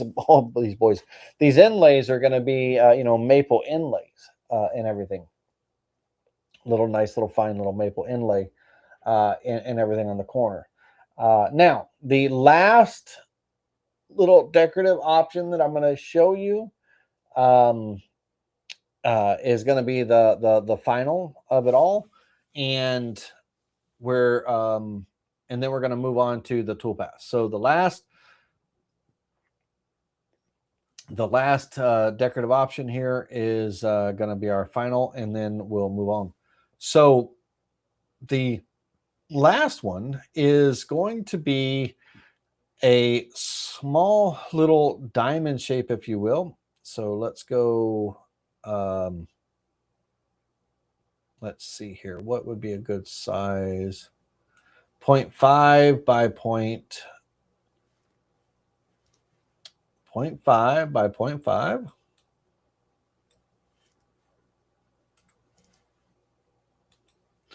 I'm going to rotate that by hitting the number 9 key one time. And then I'm going to elongate this a little bit. And I don't want to elongate it by grabbing on a corner, because it scales. It keeps the aspect ratio when you use a corner and everything. So I don't want to, scale it that way. I'm going to elongate it with the size tool here, and I'm going to uncheck the link XY, and on the height, I'm going to keep the, the width, we'll see how that looks in just a minute, but I'm going to bring this to like a 0.75. So of course it's going to,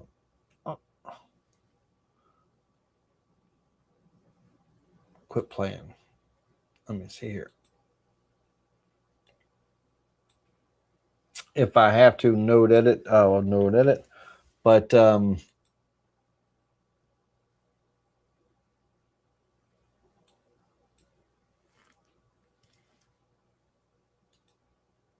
it's not going to let me draw my diamond. All right, so that's okay. We'll go into node editing here. So on node editing, I'm going to pull this, select that node, and I'm going to pull it down. There we go. And I will end up cutting these two, and I'll flip this one up once I get the look that I want. Let's bring this in. And by the way, on node editing, just so you know, I don't have to cut and trim. Let me show you what I'm talking about. On this part, if I wanted to, here, I can, select a node, and I can right click, and I can mirror horizontally or vertically. So that means, if I mirror, let's say horizontally, then whatever I do on the left side will be done on the right side, but I have to have the node selected first. So if I come over here and I select this node and this node, and then I mirror horizontally, then whatever I do over here will happen over here. Same thing vertically. Like if I select this top node and this bottom node, I can right click and mirror horizontally, and whatever I do to the top will do to the bottom, right? So whatever I do, you know, it'll match, right? So what I want is I want a nice looking little diamond, if you will. And imagine, if you will, that this diamond is going to be kind of a border that's like right down the middle there, right? And we're going to offset this diamond inward with sharp corners. And we're going to go inward or outward. Do we want to go inward or outward? Let me go inward. Yeah, inward. And now on that diamond, I'm going to group those, G for group, and I will move that up here. Just going to snap it there for a moment. Just for a moment. Let's come down a little. And I'm actually going to use the array tool. Now on the array tool, I don't know how many rows that I would need to go all the way down. It's kind of a little bit of a guessing game. For right now, I'm just going to put in 50. I don't know how many it is. You know, columns 1. I want to come straight down. The gap, now this is the thing, the gap here, if I do a 0 gap, it will create those, and I need to go a negative and all, but it'll create those diamonds equal distance here and everything. And really what I want is I kind of want to have them overlap into each other. And in order to do that, I need to really know what this distance is right here. So if I were to measure vertically from this point to this point, we're at 1553. Okay, that's my magic number. So if I come in here and array this, if I go here, I want to go down, and when you use gap, okay, the gap is from the bottom of one part to the top of another, or from the left side of one part to the left side, or the right side of one part to the left side of another. It's the gap in between the parts. Offset is what I want to use. And offset is from the left side of one part to the left side of the other part, or from the bottom of one part to the bottom of another. That's an offset. And what I need is basically, and that 1553 is going to be the wrong measurement that I need.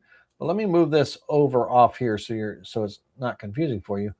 But if I were to offset from the top to the one part to the top of the other, the full distance of this, it would, again, bring me down here. But I want to come here. I want these to overlap, in that position, kind of where it looks like that.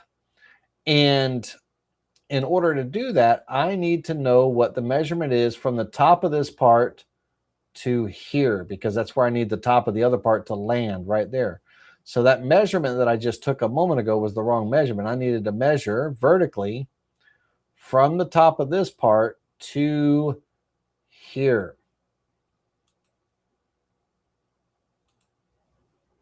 0.5518 is that number. So now in my array tool, I want to do, I don't need 50. I think it's going to be like 30. 30 offset, and my number is going to be a negative number because I'm going down, not up, but it's going to be negative 0.5518. 5518.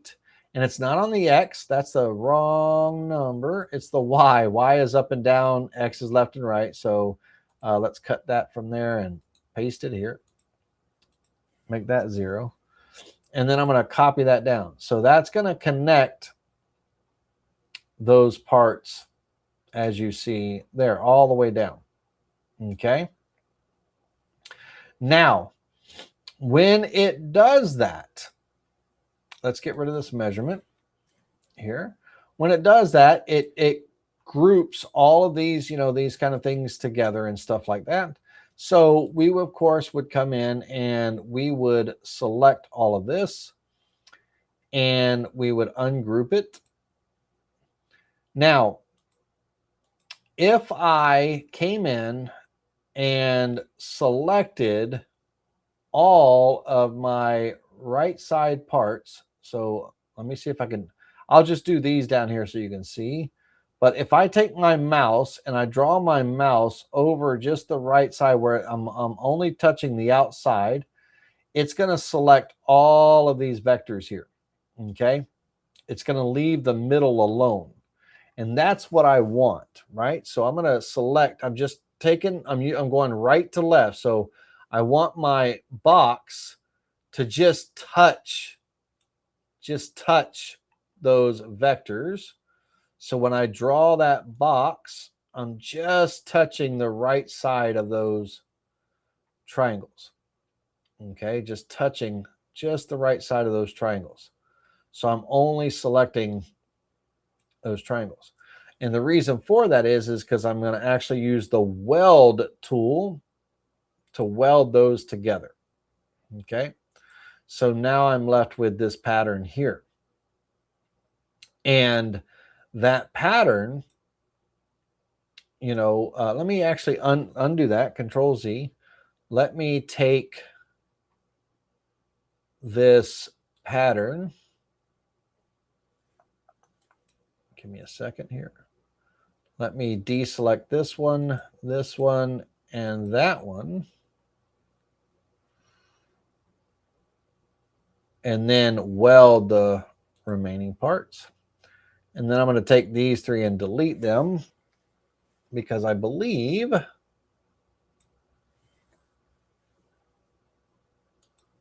that I could take, and I'll get those centered in just a moment.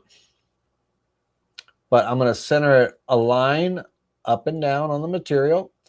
And then again, to center them, I don't really have a good center line here. So I'm going to draw a line across. I can select my little diamonds here. Hold down the shift key, select that line last, and a line left to right on that last item to center those up. And, so I could have these corner flourishes, and then I could have a diamond pattern in between coming around to have a, instead of the rectangle that I have, going in there, I could have that little diamond pattern as an inlay in the border and stuff. With a little corner flourish. And I could even put, a nice diamond, pattern here in the corner and all. So it kind of matches the theme. Or it could be a flower, or it could be this little, thing that we made here. It could be whatever you think looks best. Okay. So that's enough for the borders. You get the idea. You can either Google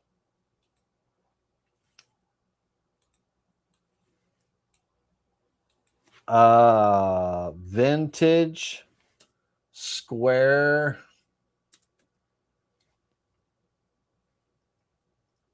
border vectors and go to images, and there's all kinds of options here and things that one could do for decorative borders. You could find something that appeals to you, bring it in, trace it, lay it out, and go that route. what I'm showing you is just how you could simply create some decorative borders just using geometric shapes, drawing them out, you know, node editing and things like that. Now, if we were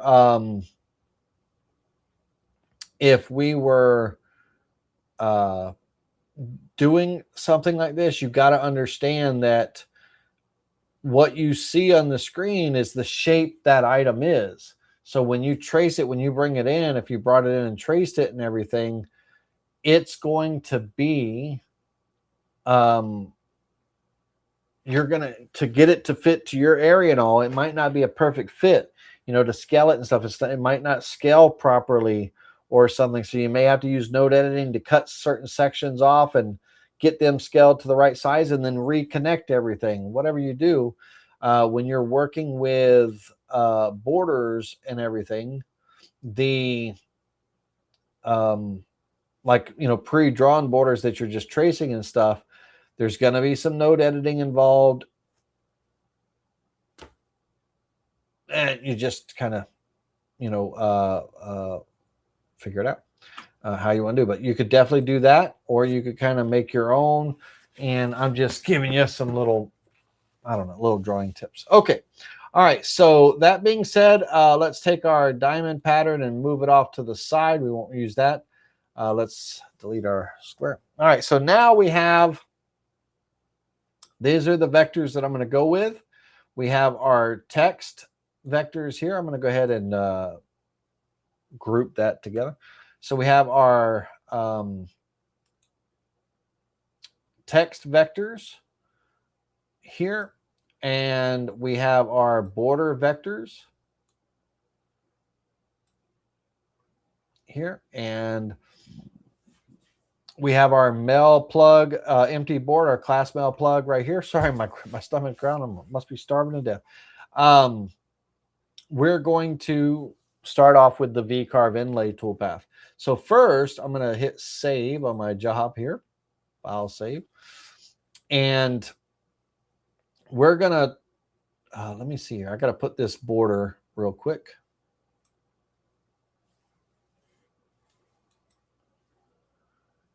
Let me get this border really quickly.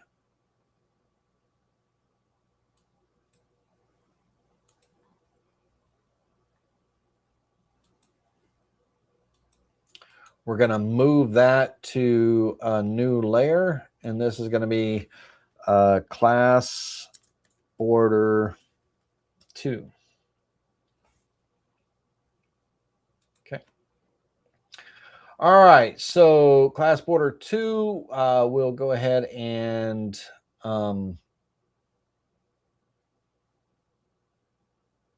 make it a dark blue. There we go. All right, so we got our text and everything.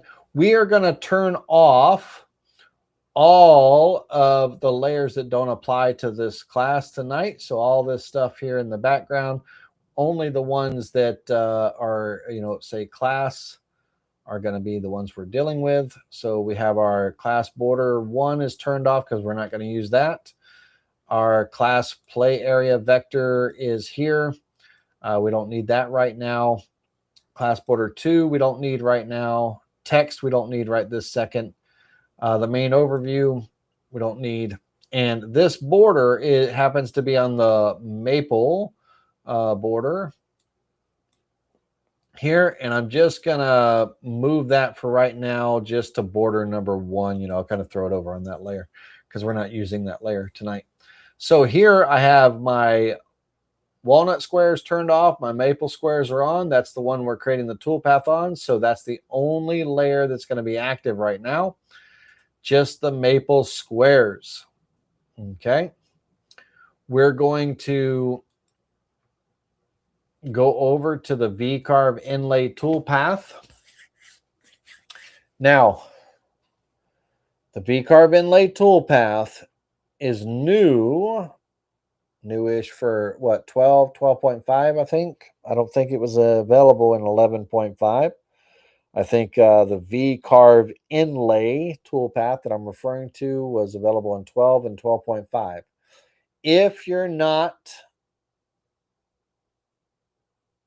using versions 12 and 12.5 right now, and you don't have the VCarve inlay, hang with me. I'll tell you, basically what we would do as a regular VCarve as well too. Okay, we'll create it both ways. All right, so here with the VCarve inlay, one of the benefits of the VCarve inlay is I can define how deep I want my pocket. I can define the glue gap. That means when the two parts fit together, that little bit of space between when that male plug is pressed into that female pocket, when it's fully seated, how much room is left for glue space, glue gap. And then the surface gap is when the two parts are pressed together, the gap between the backboard of the male plug and the surface of our main board where the pockets are, the little airspace gap in between them, that's called the surface gap. And we want, the surface gap, if we're not going to use the CNC to mill away that waste of the male inlay after it's all glued together and all that stuff, if we're not going to put the board back on the CNC and use our CNC to surface it, then we need to make sure that surface gap is wide enough that we can fit a bandsaw blade between it, a saw blade, a handsaw, something, right? Because you got to be able to cut that, the two parts and then sand to finish, right? Whatever the case may be, you got to make sure you give yourself enough gap. I'm actually going to teach you about surfacing it on the CNC. All right, so hang with me, ladies and gentlemen. We're 1 hour and 46 minutes in. We are over our 90-minute mark, but we're kind of wrapping in the we're in the final throes right now. Okay, so on the pocket depth, we're going to actually go with a fairly shallow pocket depth. Maybe on our pocket depth, we'll probably go an 1/8 inch. Let me see give me a second here. Let me see what I wrote down for myself. I made notes for myself. Yeah, pocket depth about 1/8 of an inch. Yeah. If you want to go deeper, you can go deeper. This is a chessboard. This is now on a cutting board.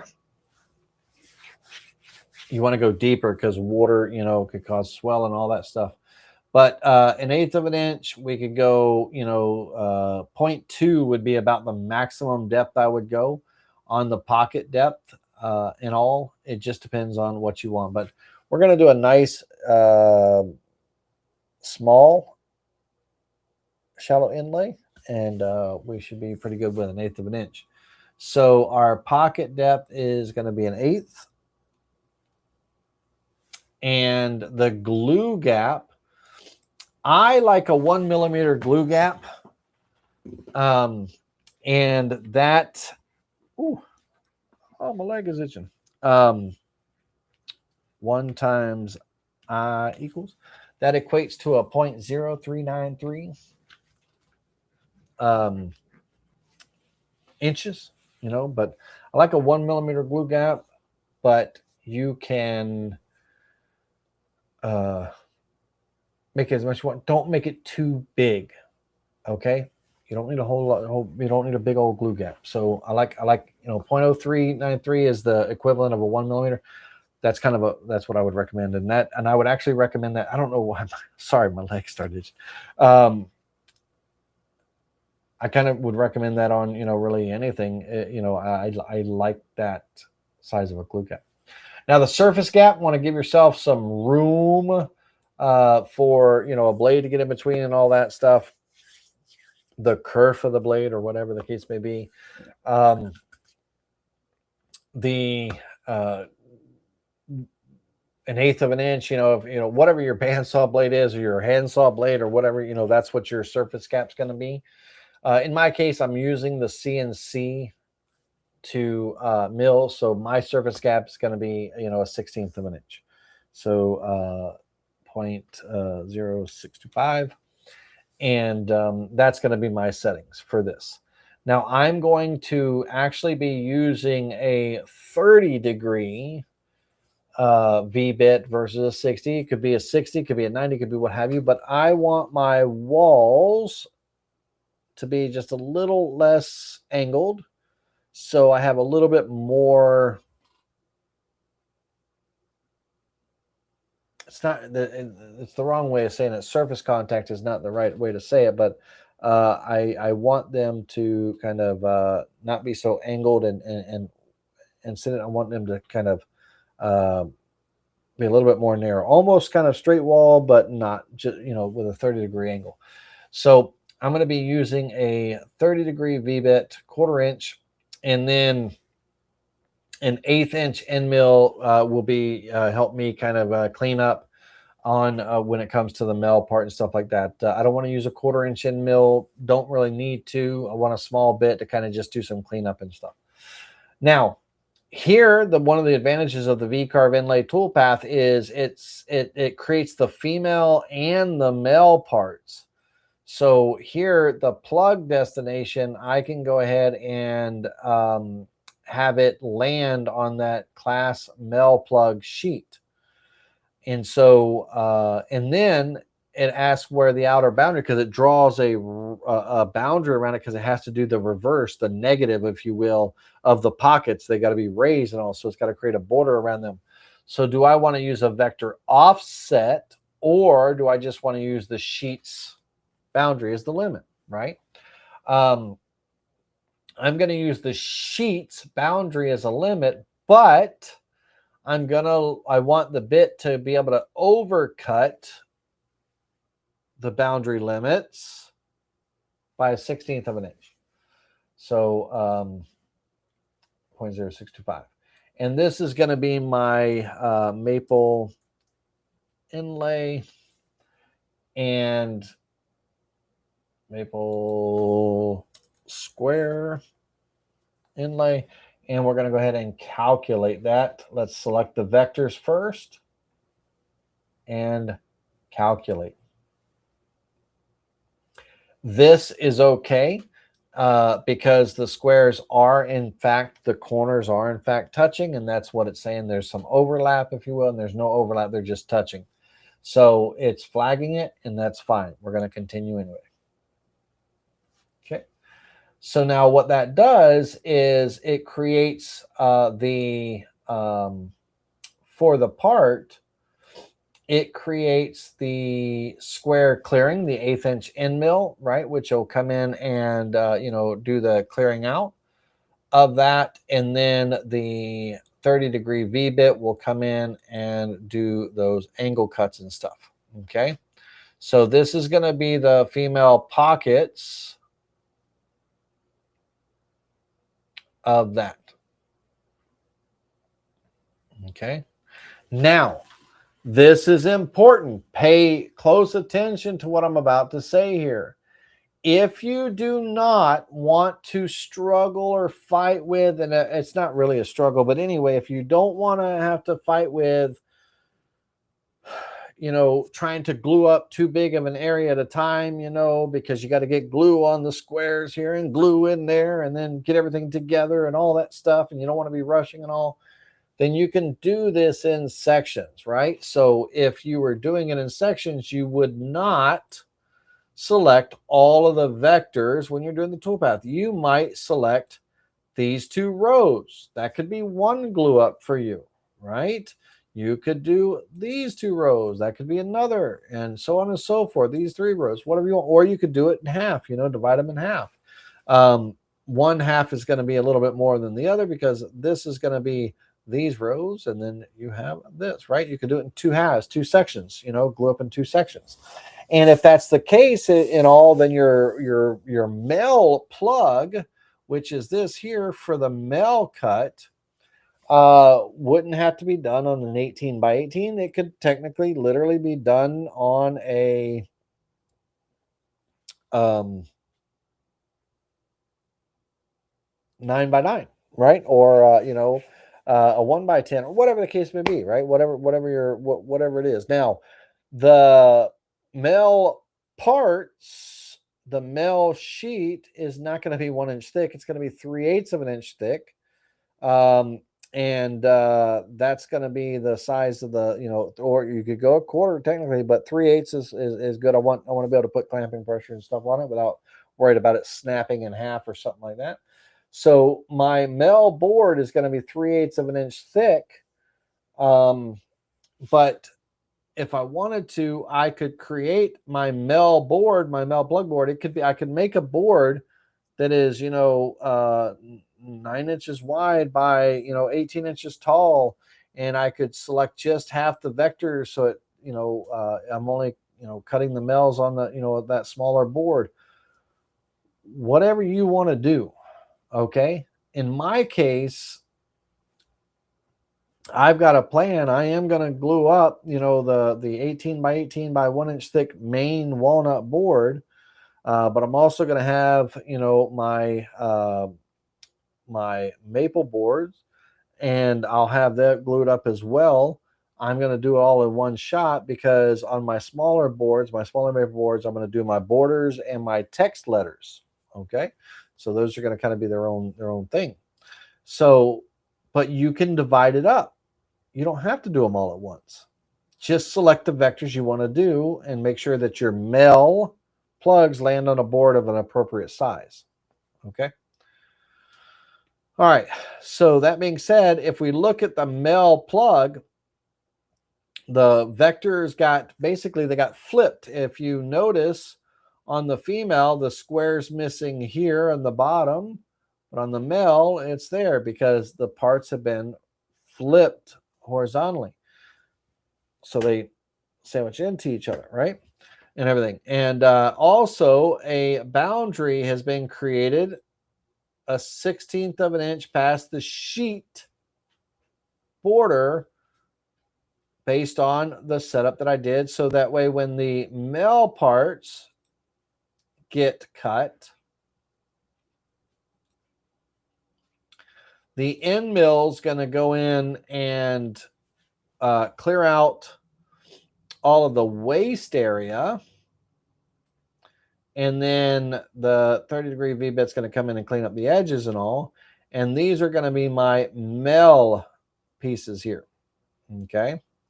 Those are going to be my mill parts and stuff. Okay. All right. Now my mill board, if I go back to my sheets, my mill plug, class mill plug, that board is not 1 inch thick. It needs to be 3/8 inch thick, 0.375. Get your job set up right and everything. And so it will look more along the, and it's going to be maple all the way through, right? So the it's going to be a it would help if I we'll just make it, I don't know why I'm picking yellow, but ooh, my screen just blinked off. I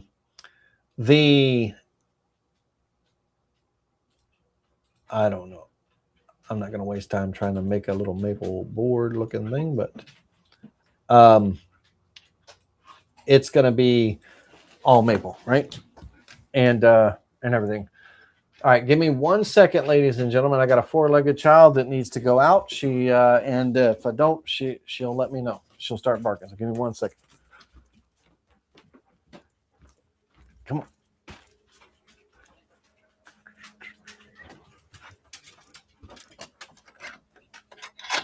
All right, behave out there.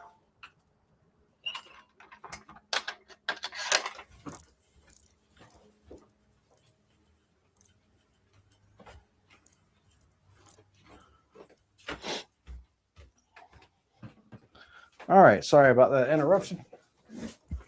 Okay, so the this will be what I take over to glue up. Now for me, like I said, my board, my main base board, my 1 inch walnut board is going to be pocketed, and it'll be sitting on my bench. I'll spread my glue, all that wonderful jazz, blah, blah, blah. Set it on there. Then I've got a piece of MDF that I'll set on top. And then I have my cinder blocks, you know, to distribute even weight all the way through. And that'll sit, you know, overnight for it to dry and all that stuff. Then that entire board and glue up and everything will be brought back over to the CNC machine. And let's go back to the main let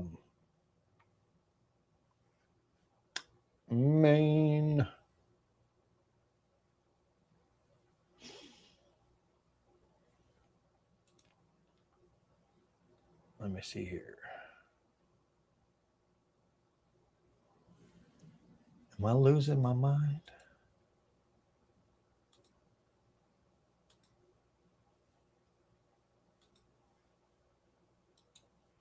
I didn't name it. Sheet 1 was throwing me off. It is my class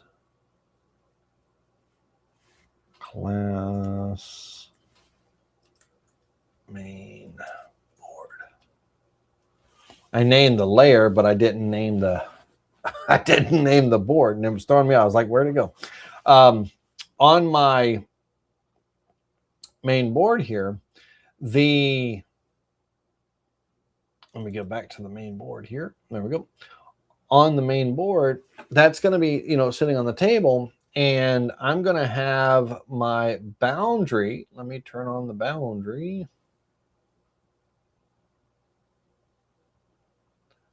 Main class.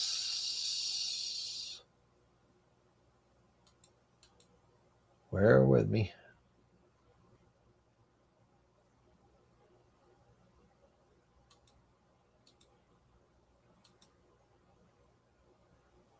That's border 1, class border 2, walnut.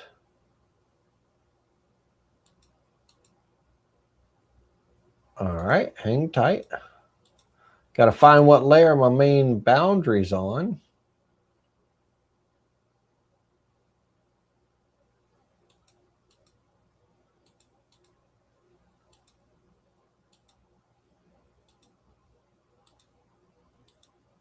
Hang tight. Got to turn all my layers back on here. There we go. It's on. Let me move that to its own layer so I don't have to, so I'm not sitting there guessing anymore. And it was on the class main overview layer. So it was on its own layer.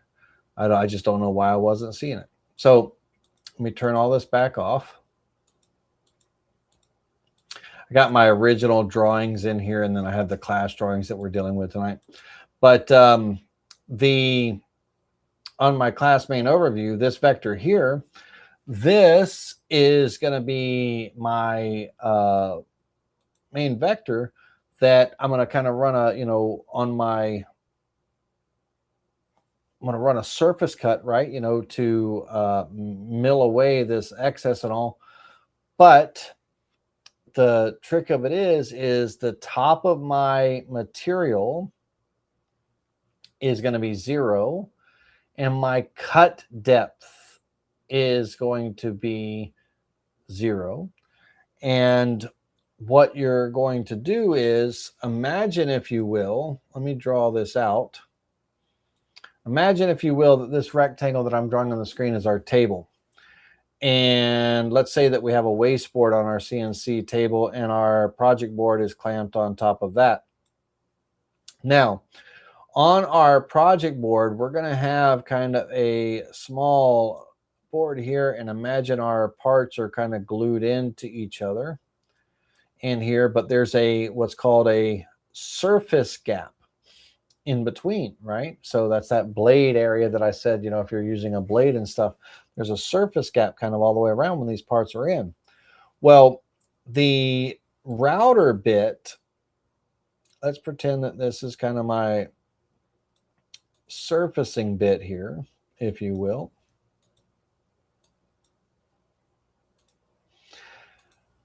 that surfacing bit is going to get zeroed out on this surface here. So the top of the board is 0, you know, 0 and everything. And when we create the cut depth in our pocket cut, we're going to kind of run a pocket cut to clear, you know, clean that off. Our cut depth is going to be 0. We're going to be using our surface planing bit.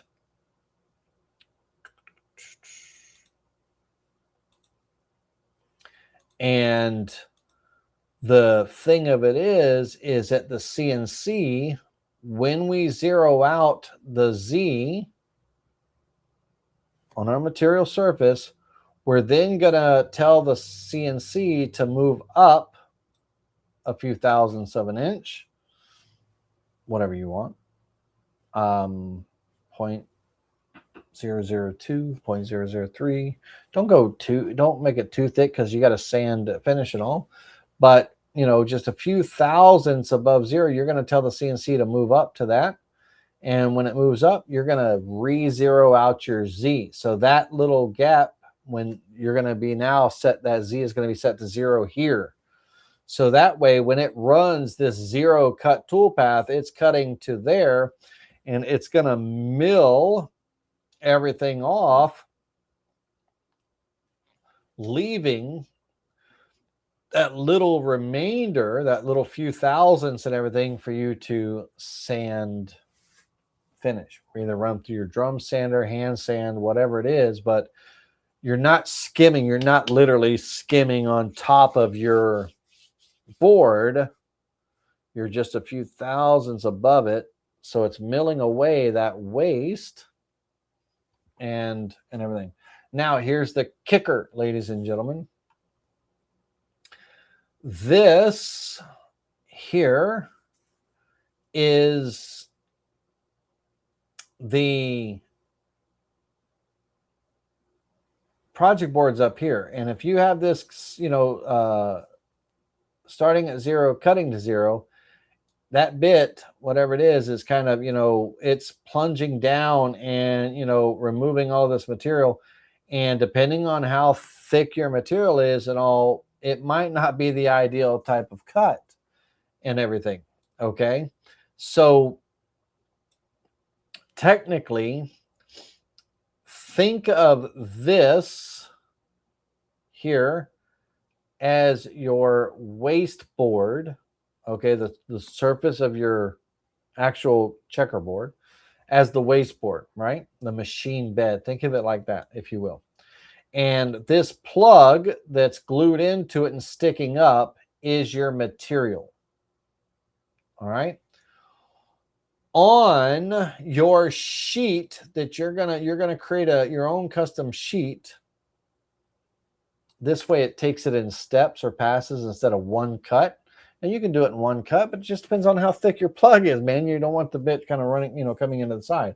So on your new sheet here, let's say that from the top of my cutting board, not my cutting board, I'm not making a damn cutting board, the top of my checkerboard to the top of that plug after it's all, you know, glued together, right? So you take a measurement, you know, calipers or whatever, and let's say that, you know, my board was 3/8 of an inch, right? That whole overall board. My inlays were 1/8 of an inch, so they got milled down. Those 1/8 of an inch are sitting inside of this board. So I, you know, literally, and I have a little bit of a glue gap, but my board, I still have a 1/4 inch of material, right? And I could take that with one pass. You know, it depends on your machine and all, but let's say that is our number, 1/4 of an inch, right? So it's 1/4 of an inch. So that's how thick this sheet is. And this is going to be my, we're going to rename it to my, my inlay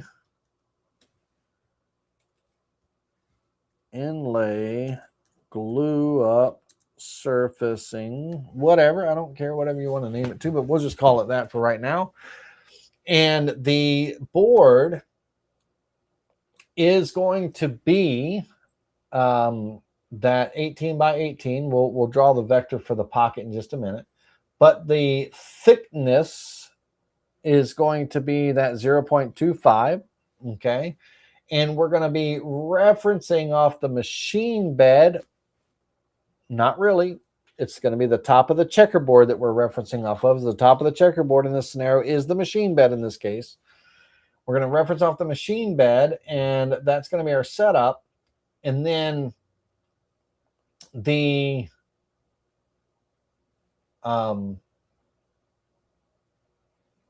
make sure that sheet is active. We're going to create our vector boundary for the pocket cut. I'm going to offset that pocket cut outward.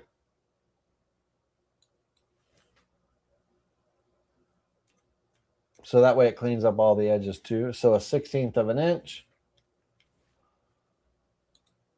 Oh, I went inward, outward.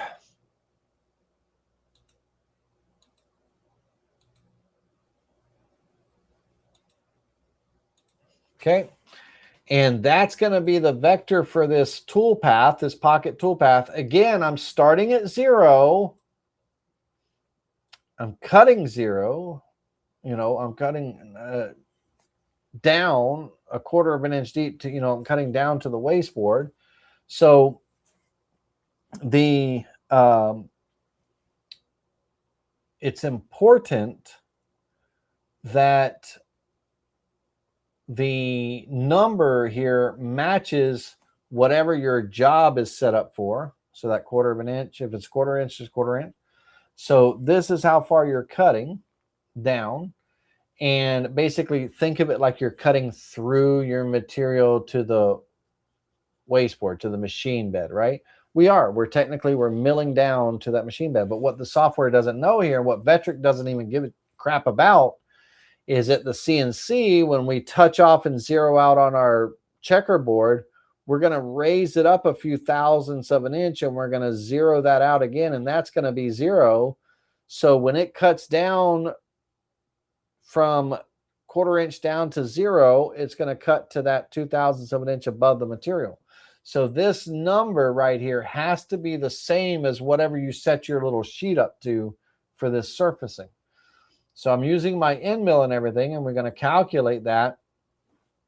And at the CNC, we're going to zero out on the top of the checkerboard, raise up just a few thousandths of an inch, and then re-zero there. And that's what it's going to end up cutting to. So when it surfaces, it'll now take the appropriate steps. You know, it'll take the appropriate passes and, you know, mill off.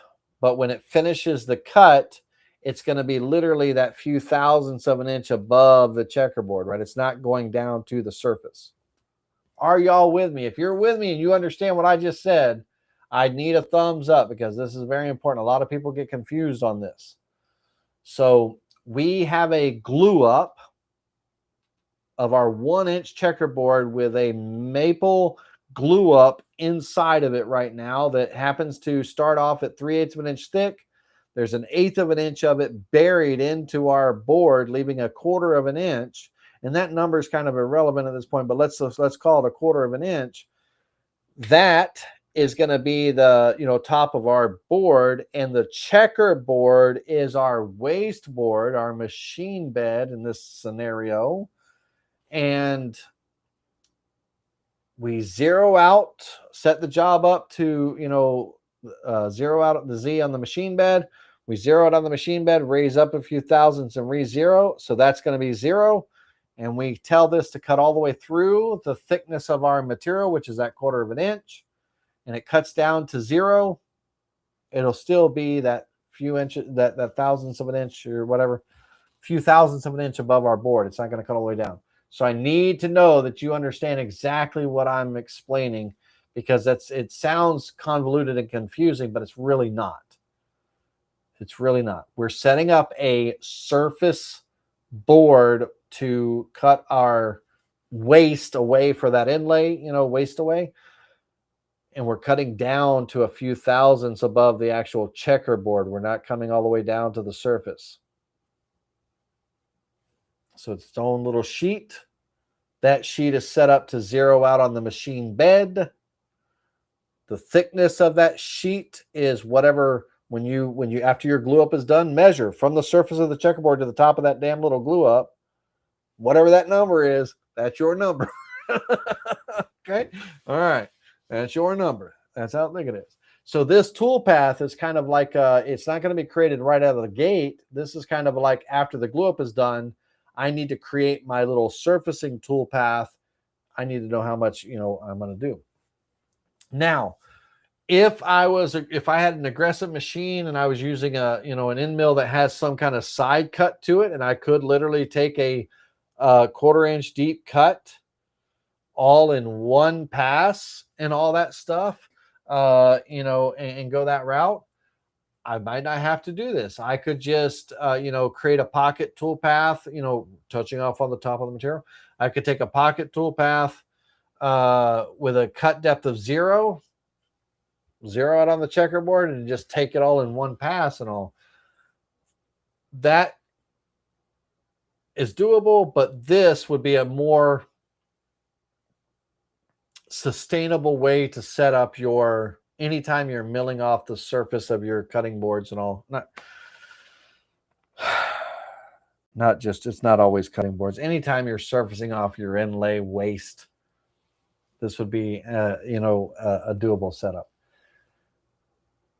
Zero off the machine bed. Okay. All right. So we got that. So that's our, so now we have this pocket toolpath that's going to come in and mill away that waste. And it'll do it in 2 passes. And then the final pass, when it cuts down, it's still, there are little inlays. They're still going to be proud by a few thousand an inch, and we sand them to finish. Now, when they're done, of course, we're not going to sand that till the very end because we still have other inlays to do. So we'll surface this off, clean it up and everything. And then it's time to, start, laying out our other inlays. Now, the thing of it is on our inlay toolpath, all the inlays are going to be the same. So we could literally set the inlays for the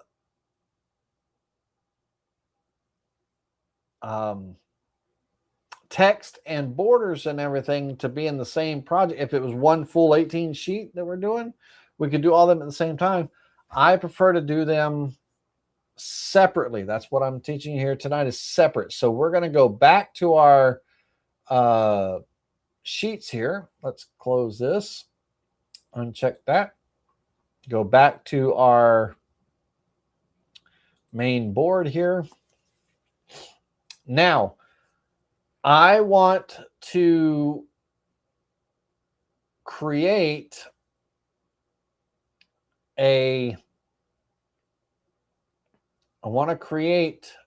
an inlay for the top text and inlay for the bottom text, 2 separate things. I don't want to try to do them all at once. So I'm going to come in here. I'll turn the text layer back on. Okay. Now, I need a place for the mel to go on this. So I got to create my sheets. So here, I'm going to have a sheet for the mel text inlay, or mel text plug, whatever you want to call it, as long as you know what it is. And on that sheet, this text is only 3/4 of an inch by, I think it was like, 5 or 6 inches long. Give yourself a little bit of working room and all that stuff, but we can also kind of take our top text and our bottom text on the same board. We're still able to move our inlays around, when we're creating our toolpaths. That just because they land somewhere doesn't mean that's where they have to be. So here I'm gonna do on my board and everything. Let's say that I have a piece of 1x6, or something or whatever. I have a 6-inch piece of my maple, which is 5.5 inches wide. it's going to be 3/8 of an inch thick. My inlays are 3/8 of an inch. And as far as the 18, it doesn't need to be 18. I just need, maybe a 7 or 8 inch long piece. And so I have an 8 by 5.5 by 3/8 inch board here, right? And this is going to be my male text inlay plug. And when it's not male upper text or male lower text, it's my male text. So I'm going to have both of the male and the female text, or both the male and the upper and lower text, to come to the same board. So come back to our main board. I'm going to select this. They're separate toolpaths, but they're going to get copied over to the other board. So here we go. VCarve Inlay, we're doing the top first. Same settings. I can still use the 1/8 of an inch for the clearance and all that's fine. But this time, I'm going to go to my male text inlay board. And this time, I'm not using the sheet limits. I'm using a vector offset, just an offset from this vector. Okay. And I want to go outward. I'm going to go, like a 0.3 inches. And I'm going to calculate this toolpath. And so what that's going to do is it's going to give me an insufficient glue gap for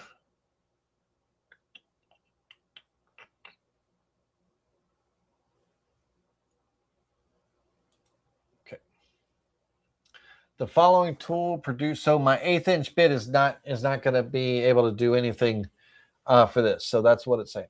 All right. So I have, on my main board, my female pocket, the end mill is not going to be able to do anything. So let's go back into that toolpath and just remove the end mill altogether.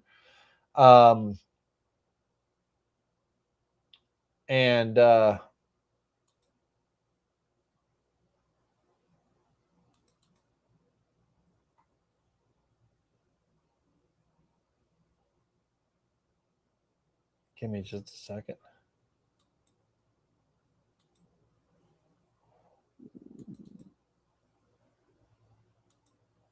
That's crazy. Crazy. I'm deleting those. Bear with me a second. I'm going to let me go back over to my male inlay plug. Let me get rid of this vector.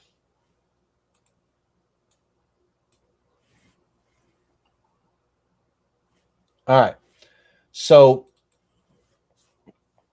that VCarve inlay, the end mill produced no toolpath and everything. So that's what it was saying. So I'm just going to get rid of that. And we're going to, here, once again, I'm using the vector offset 0.03. We're going to calculate that toolpath. And of course, hold on a second. Undo. I need to be on the mill inlay glue up. Calculate. Now, on the insufficient glue gap, what it's saying is the tool did not reach the pocket depth for all the regions and everything. This means that it reduced the glue gap or no glue gap at all in those regions. And the shallow machining regions has a depth of 0.122.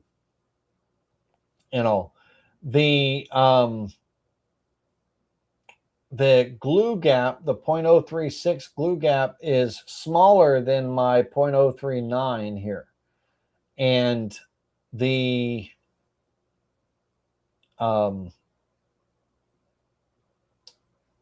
for that,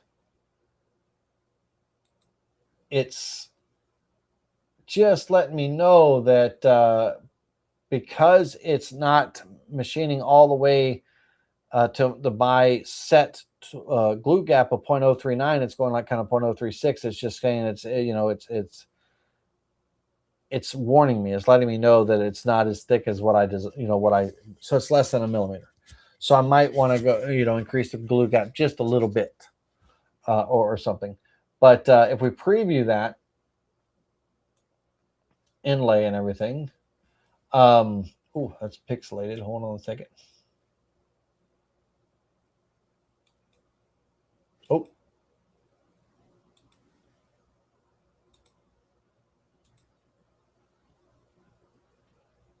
Let me turn off the color. The inlay here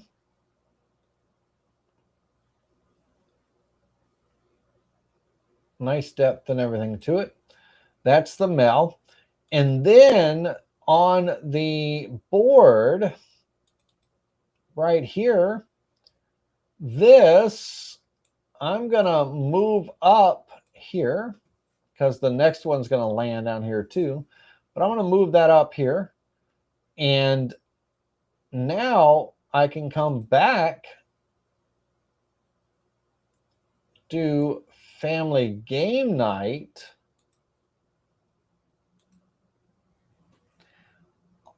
On the glue gap, I'll just go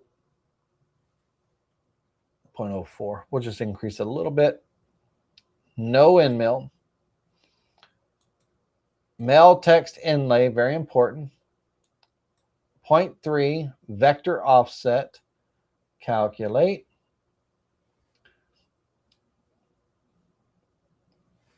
On the mill inlay plug board, I am fine with the boundary going over. Don't care about that whatsoever because I gotta, mill all this away anyway. And as a matter of fact, these two items are going to end up getting cut. I'll cut them on a bandsaw, table saw, whatever, but I'll be separating them apart because I'm going to be gluing, the top part at the top, the bottom part at the bottom. So I'm just using one board to kind of minimize my waste. Now, I can even, bring these up here. And again, these borders, again, do not matter. As long as I have a border, I'm going to be milling away the surface. So I'll end up putting my own rectangular border here where that whole surface will end up getting milled off this little board. But what that means for me is that I have more room here that I could do my, if I had the room. I don't think this board is big enough for my inlay, corner pieces and all that stuff. The one whole side, because it's got to be at least 18 inches tall and just narrow. But I don't need an 18 by 18 board. But if I needed to other smaller inlays, I could do them here. Okay, and all that stuff. I do not need a whole lot of room on this at all. I could, if I had a bunch of small little inlays that I was doing, I could stack them on this one board. So when this cut happens, right, when this cut occurs, the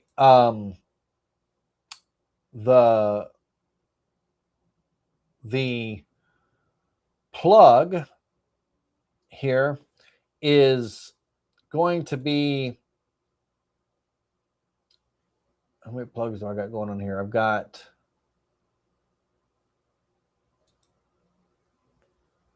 plug two.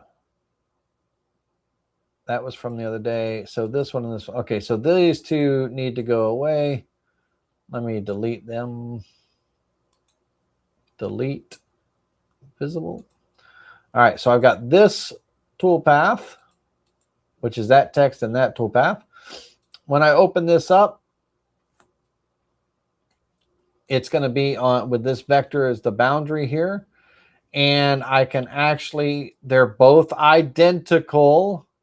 So I can just add this in with it too and recalculate that one toolpath. I do not need this one. Delete it. And I can just run that one toolpath.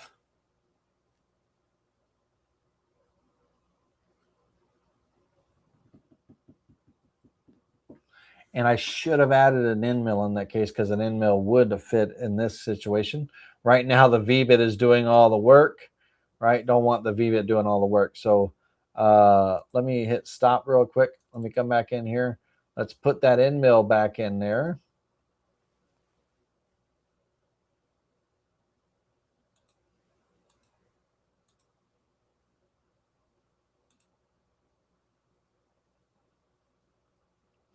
Let that end mill go in and clean that up. And again, if I had other, you know, let's say that my corner flourishes were not attached to the long borders. I have 4 of those corner flourishes. Those inlays could be done on this board too, right? Because I can take and I can cut my board up with a bandsaw, handsaw, whatever to take, you know, I got my top text little chunk. I got my bottom text little chunk. I got this corner, that corner, or whatever. And now I have all these little pieces I can glue in and clamp on and all that stuff. I don't have to have, you know, everything doesn't have to be on the separate board, you know, minimize the waste. Because now I can take this board here over to the bandsaw, cut it here, cut it here. This is, you know, waste, whatever. But now I just got this little strip for glue up on the bottom and this strip up here to glue up for the top, right? That kind of thing. So if my corner flourishes were individual and not tied to the border, then hell, I would lay them out on this board too. Fit it whatever I can on that mel, you know, it's all maple, right? Now in my situation on the main board, the inlay that we're doing here, these are connected, right? So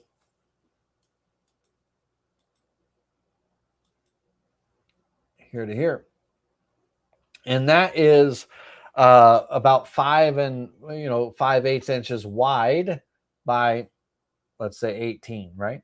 So I can take this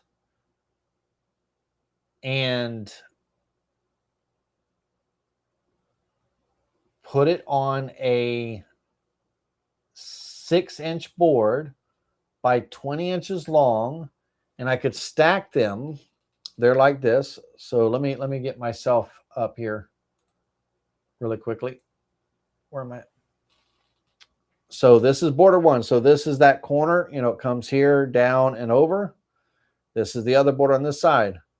I can take and stack them on a narrow, long board,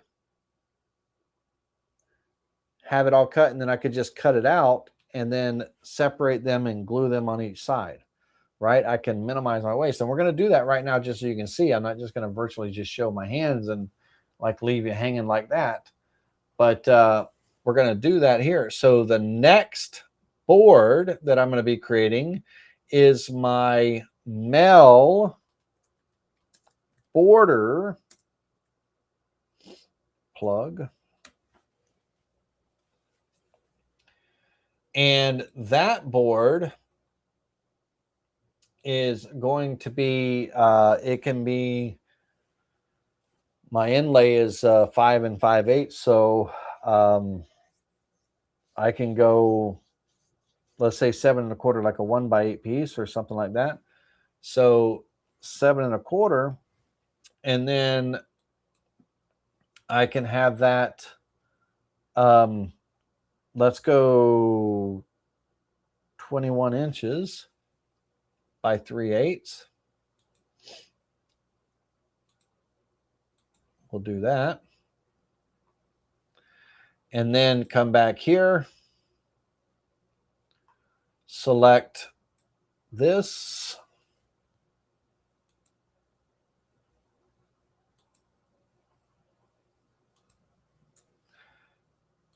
VCarve inlay. Same parameters. I'm going to bring this, just going to bump this up to 0.04, so the 0.039, it shouldn't have any problem with that. We'll turn the end mill off for now. Vector offset.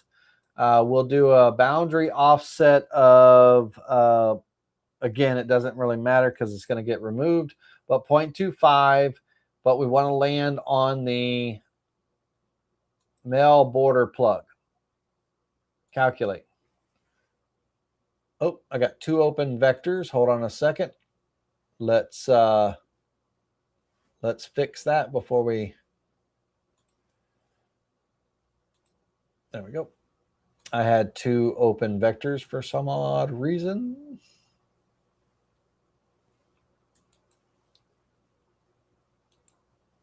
All right, let's calculate that.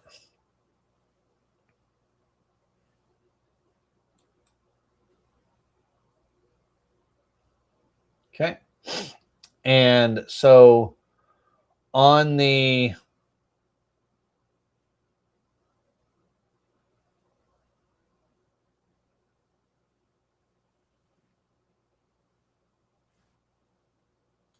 let's try that again, because it created it, but then it took it away. So it was let's see what that message was again. Let's create that. Calculate.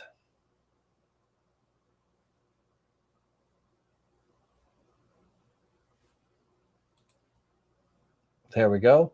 Weird little glitch on that one. I don't know what it was. All right, so that's our first inlay. And again, let's pop over here real quick. Let's move this up here. I don't care about this border. It can go away. All I care about is that. And then we will come over to this side. Technically, I could just copy that other one, but that's okay. We'll do this. It's good practice. First of all, we'll go to the join tool, make sure it is closed. It is closed. This will be a VCarve inlay. Same parameters, no end mill. The border plug board, 1/4 inch offset, calculate.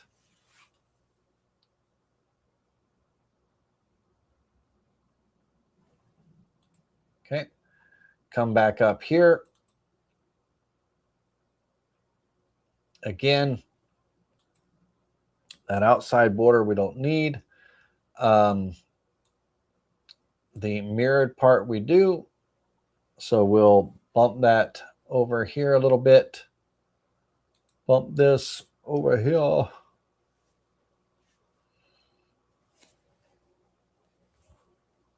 Create our boundary. So our boundary is going to come around and,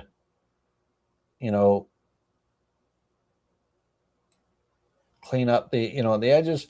But then when this inlay gets cut and all, and I could bring this, let me bring this down, give me some room.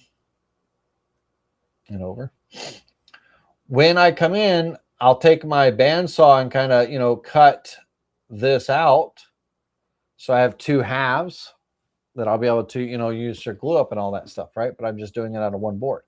So here on the plug, we don't need this second one. We can delete that. Here on here, we're going to add in our 1/8 inch end mill again. And it could be a 1/4 inch. It could be whatever you want. But I'll just keep it with the 8. And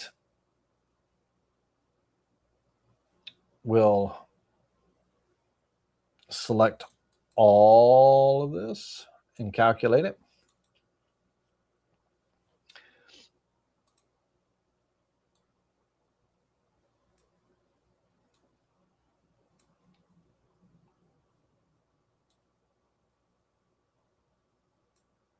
And we'll turn off that maple color. Right now, I got everything set to the maple color or the walnut color.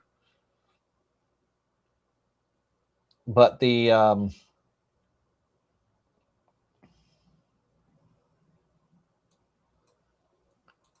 so we'll have our 2 inlays, and then again, like I said, I can take and I don't care if I use a coping saw or whatever, but I can just cut the 2 pieces. Give me enough room that I can glue up both halves on the board. right? So I don't have to have a big old panel, a big old 18, inch panel, just because, my border is 18 inches, you can lay them out. And again, I'm not going to try to glue both at the same time on a big panel. I'd much rather, have a small glue up here, get my clamps on, small glue up on this side, get my clamps on, and all that stuff. It's a lot less to deal with and everything, right? And so that would be your inlay parts. And again, if there was anything else, my corner flourishes, whatever, if I had separate corner flourishes and I had a diamond pattern, I had whatever other inlays, my text, hell, my text could fit right in here. I could do all of my text off this one board. I could have the text in there, and I don't have to waste a lot of material. So literally on the text board, just depends on which way you want your grain running and all that stuff. But literally here, I could take these and move them over to the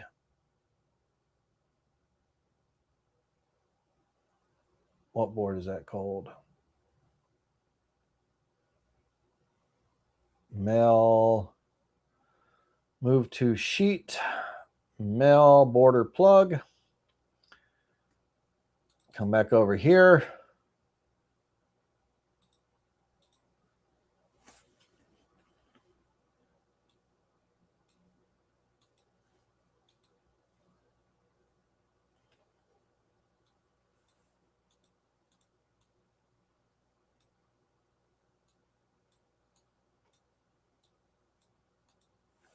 Give yourself,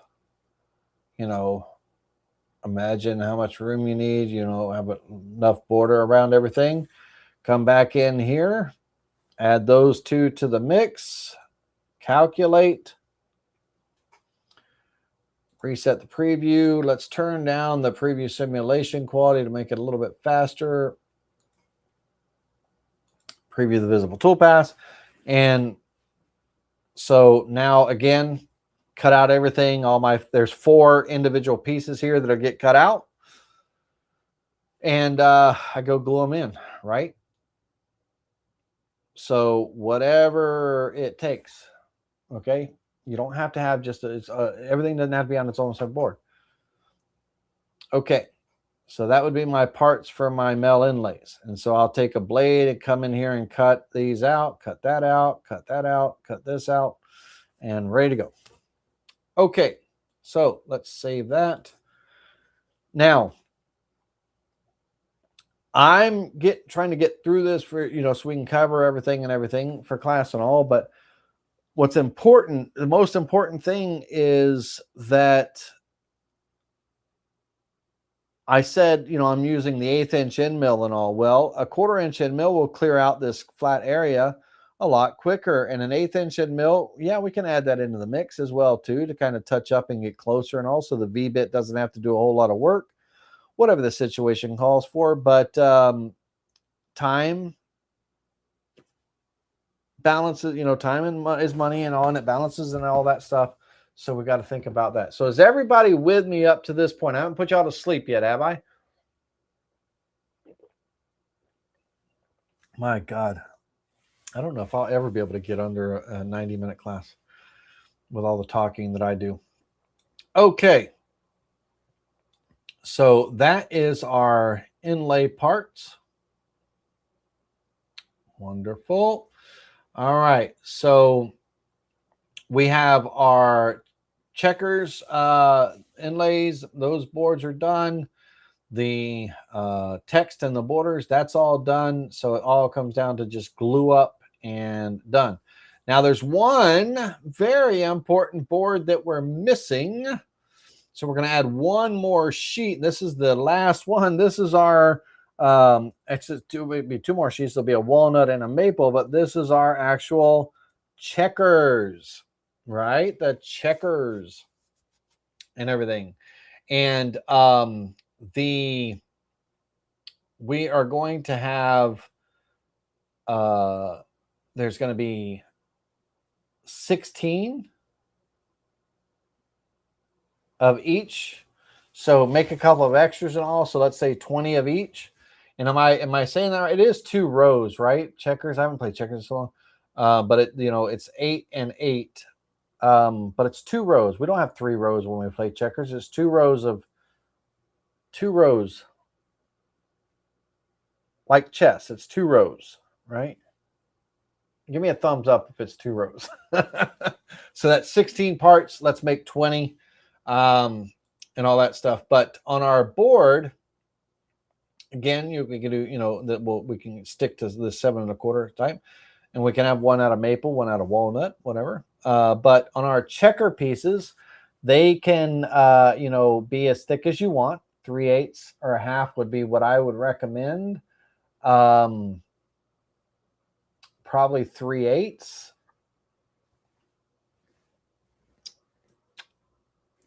Let me see here. Stand by.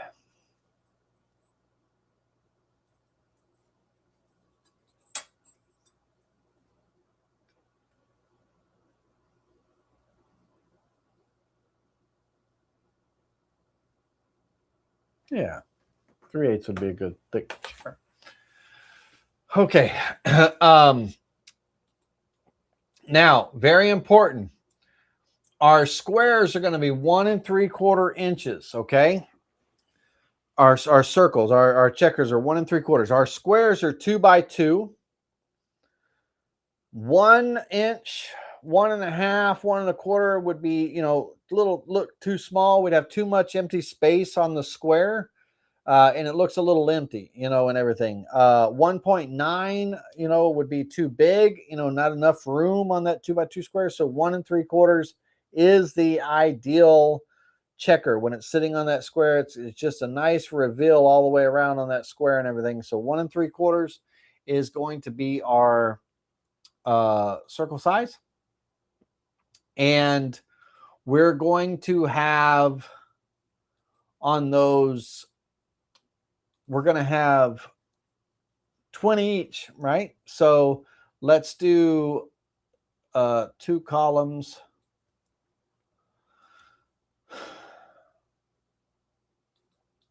4 columns. 10.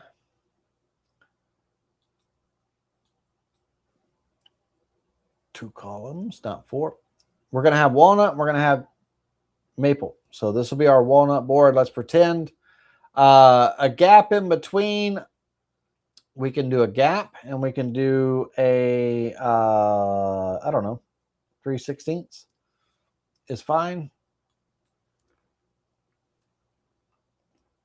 And oops, it would help if I put 3/16 on both numbers. Negative 0.1875. Negative is so it can go down, right? Now, I'm not going to cut these out like this. I'm going to nest these. I'm going to minimize my waste to maximize my yield on these. So I'm going to use the nesting tool, and I want to stay, I'm going to use an 1/8 inch end mill to cut out the parts. I want to have a 1/16 of an inch clearance, but I want to stay away from the edges of my board by 1/8 of an inch. There's no real reason to rotate these parts because they're round. So we'll go ahead and just nest those. And you can see how they nest and everything, and, you know, the room. Now, here's a very important key thing. We're not just going to do a straight up cut on these. There's also going to be a round over. I'm going to use a 1/16 inch round over bit to break the edge on the top of these. You could use a V-bit to put a chamfer to break the edge and do a little chamfer for a more modern look. I'm going to do a round over for kind of just a nice, you know, vintage, you know, older style look. And I can also, if I wanted to, I could create a little bit of a step to where the checker is actually a little bit wider at its base than it is at its top. Instead of just straight, you know, the whole full size. Whatever you want, you can have it look any way you want. In this case, I'm just going to do the round over. And my round over bit, I want to make sure I got, give myself plenty of room for the round over cut as well too. And I do have plenty of room here. So this would be the, layout. And you can, if I wanted to nest in the lower half instead of up the side and just nest to minimize my waste, like maybe I want to do a little bit of a square, I can make this board any size that I want, right? But this is what I have. So on here, we are going to use the white side. Let's go back to our main board really quickly. So our absolute main board, let me turn on everything.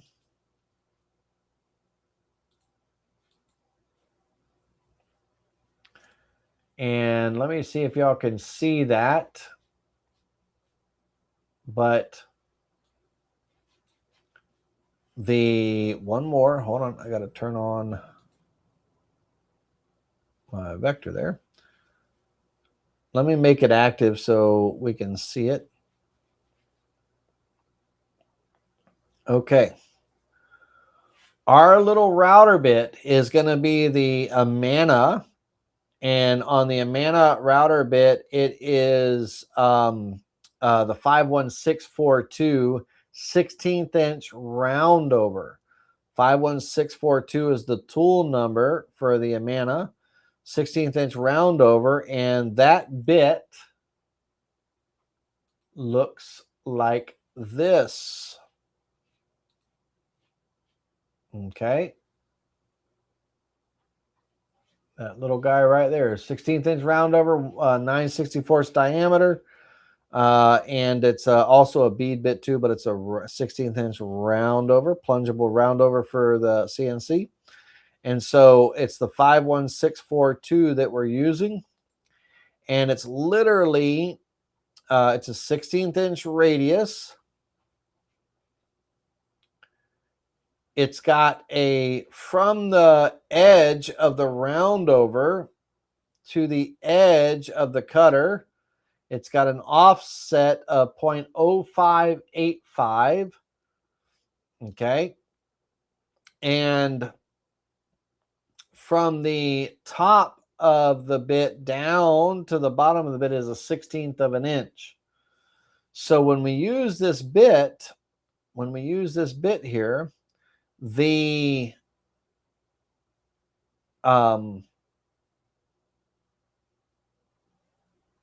it's a profile toolpath. Let's go back to our checkers here.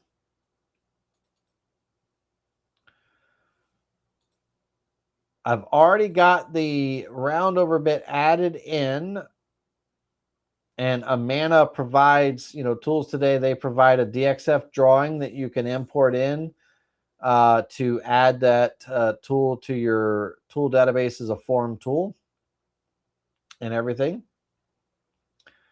So it's a profile cut. Let me select the vectors here. We're going to have a cut depth of a 16th of an inch. I'm going to be using that 9/64 inch round over, and I should rename it instead of form tool, rename it to round over bit. I'm going to be cutting on the outside of the line, but I need to step over negative that 0.585 number, which is this number right here, that step over. I need it to step over so it cuts that full round over. So that 0.585. So on that toolpath, that's my negative step over there, 0.0585. Okay. And when I calculate that, what that's going to do on these parts is it's literally just going to create that little round over. Each player has 12 pieces. 12 pieces. And the checkers are set up every other square. Right? Right. Right. Thank you. Joe Worrell. I appreciate that. So I definitely have plenty with my 20. So each player has 12 pieces. And for kicks and giggles, so that would be, let's say I'm starting on the square 1, 2, 3. Hold on. 1, 2, 3, 4, 5, 6, 7, 8, 9, 10, 11. Is that how it is? It's every other square, right? Like 3 rows of every other square. Is that so? God, I ain't played checkers in so long. Lord have mercy. I'm gonna actually, checker piece layout.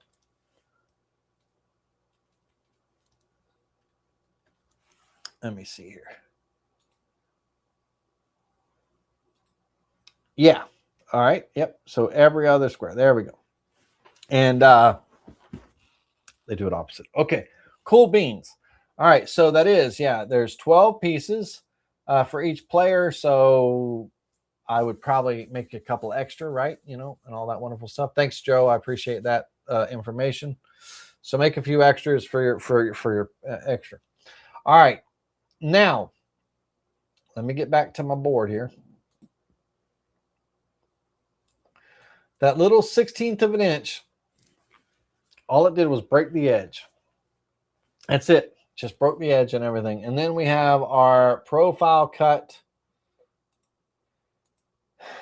cutting all the way through our material with our 1/8 inch end mill outside of the line. Calculate, preview the toolpath, get rid of the waste.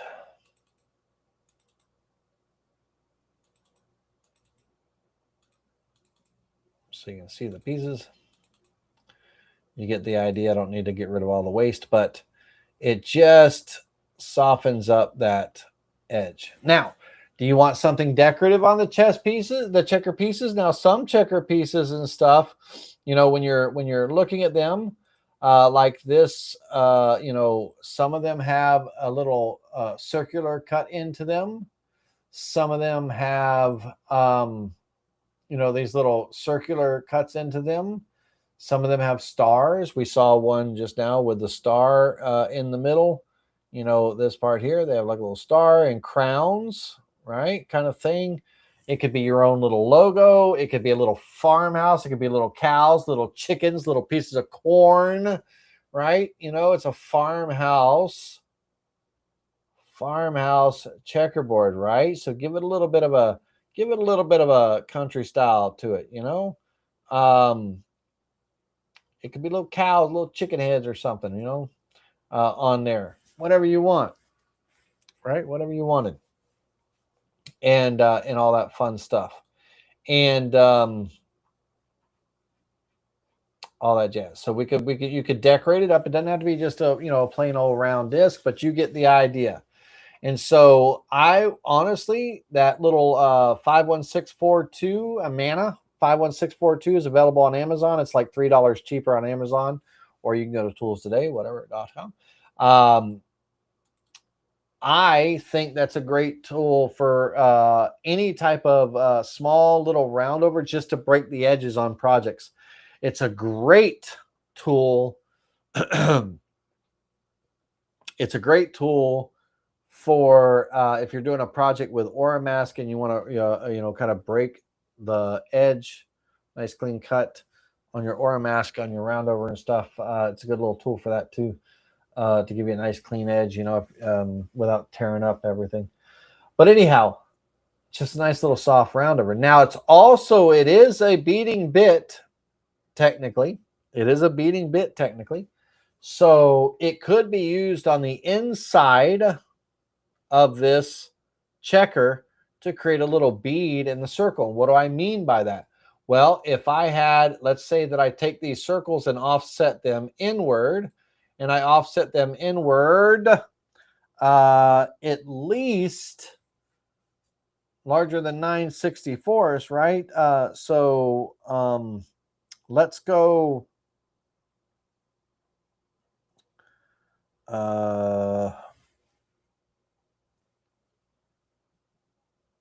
Let's go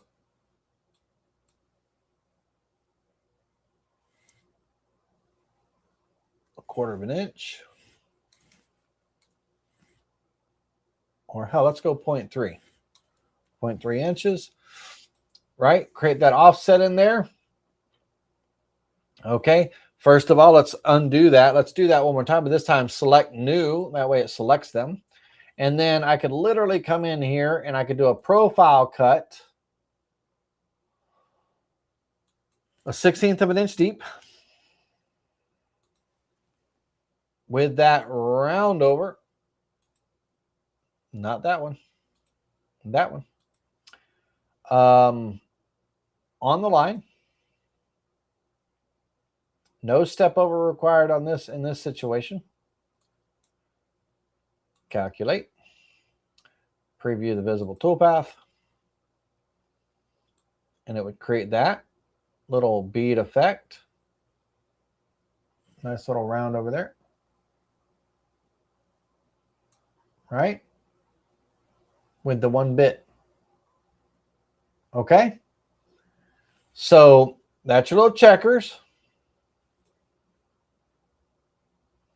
And I think that bit, it's a good bit to have in your toolbox, for a lot of occasions and everything. But it's a cool tool.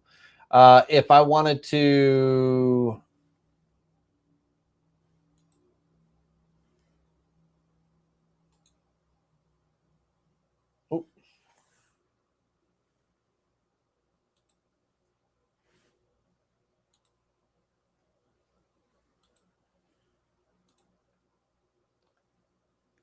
same toolpath, same bit, same cut, preview, right? So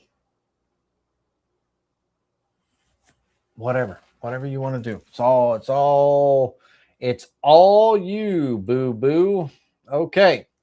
So there you go. And so you can have your checkers. You're gonna walnut, maple, right? That's your two colors. All right. So now what we end up with is, and of course, this is a customized board for the Johnson family, right? It could be anything. It could say anything you want there. It could say, farmhouse. It could be anything. It could be nothing, right? You don't have to have text everywhere. You don't have to have that. But, family game night is fun, but that text isn't necessary either. It's all customizations. It's whatever you want to do. All right. So we want to, some of our final takeaways from this is just create a clean workflow for yourself. Meaning that don't try to do large glue ups all at once. If it's easier for you, depending on what your setup and stuff is, to break it up. Definitely on your text, those two little inlays, those would be separate, the two halves of the borders. Even if your border was whole, there may be an opportunity for you to split it in half to where you still glue it up in two pieces, but when it comes together with a little bit of finessing and all, you don't see the actual seam on the glue up if you do it right or what have you. Be mindful of your machining time. Like I said, I have an 1/8 inch end mill on all this. I'm gonna probably clean this up and again make these files available with Toolpath and everything. But I'm using an 1/8 inch end mill, but on some of these larger pieces where it's doing a lot of clearing, the 1/4 inch end mill is going to be more efficient in getting things done quickly. And then the 1/8 inch could touch up some areas if I need to, but my V-bit can as well too for those inlays. Right? Because all that waste is going to get milled away anyway. It's just our inlay we're focusing on. So, we're going to watch our machining time and manage our margins. Now, let's talk about really quickly, if you stay with me 2 more seconds here, as we get ready to say goodbye, but let's take away a couple of things from this. The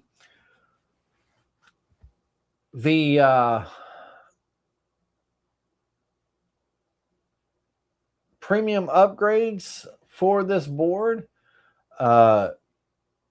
you could you know, widen the board and make it kind of like you could do a double border or a wider, more floral border, flourish or what have you. It could be a little bit more elegant on the inlay, you know, on the perimeter and stuff. The one thing that we didn't show here, what I didn't show is, you know, I'll have it in the final one, but you know, the border around the squares, you know, we're gonna have a border kind of that you know, cordons off the game area and everything. So that way it's not just walnut, walnut, walnut, and then a few maple squares spread around. We're going to actually you know, inlay and outline the game area too, and all. So that would be added with the border and all, and it would be a little inlay, very thin inlay that would go here, or it could be, you know, something that is, we're probably going to inlay it as well. But this could be a gift, you know, it could be great, a gift, you know, selling as gifts and all. And you can add, you know, family names, you can customize it however you want, whatever you want. Now, as far as selling price, think about the realistically, realistically, the basic checkerboard with the checkers, walnut and maple, very basic, you know, no customization on the name and everything, just a plain basic board. It could say family game night or something like that or what have you. But as a premium board, nice clean finish and everything. Walrus butter and all is a nice, I think that's what it's called. It's a really nice wipe on finish and all, and buffs, you know, to a nice shine and stuff. But walrus butter, I think it's called. But the 95 to $140, you know, for the basic board. And then your personalizations, the Johnson family, maybe a little bit widen things up a little bit and a little bit wider border and stuff like that. You could bring that up to $150 to $225 on that. And then, hell, I mean, if you wanted to get really decorative and put someone's, like if somebody wanted their initials in the squares and inlays and all, you could be, you know, $225 plus, right? That kind of thing and all.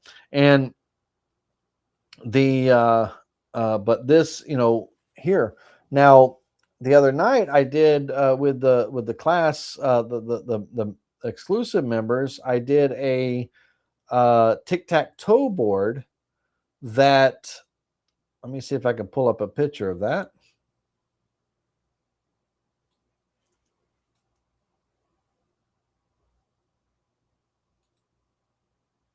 Tic-tac-toe. Tic-tac-toe. Hold on a minute.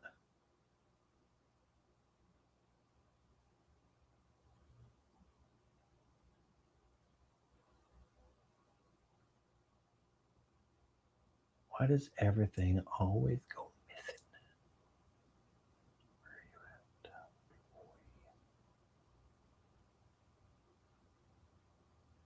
One second, ladies and gentlemen.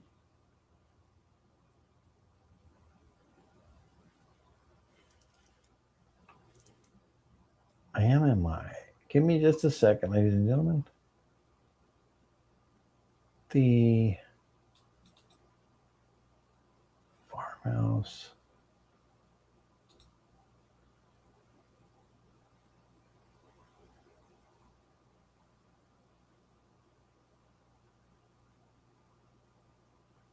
Hold on a second now.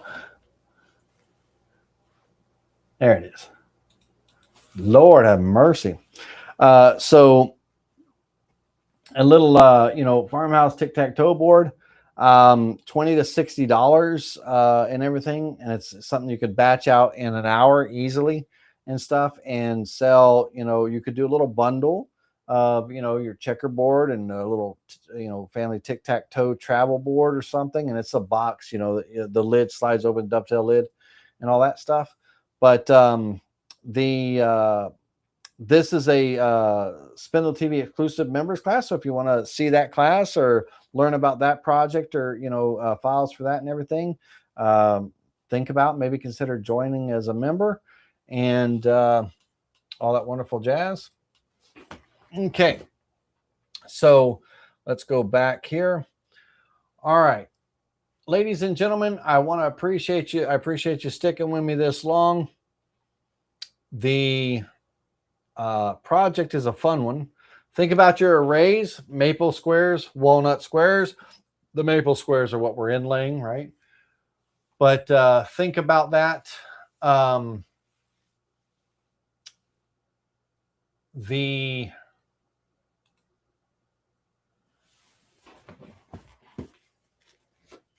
In the chat, if you're at all, what is the roundover bid again? I'm sorry, the roundover bid is 51642, I believe. Yeah, 51642. Amana 51642.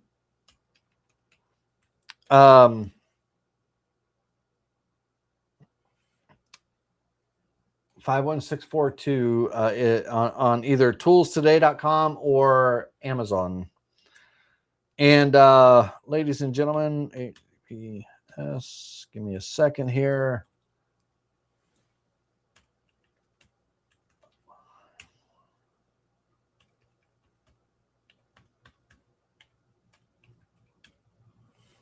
In the chat,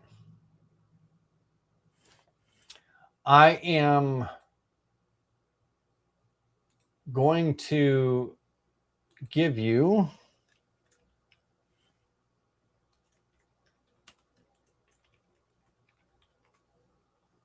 two links.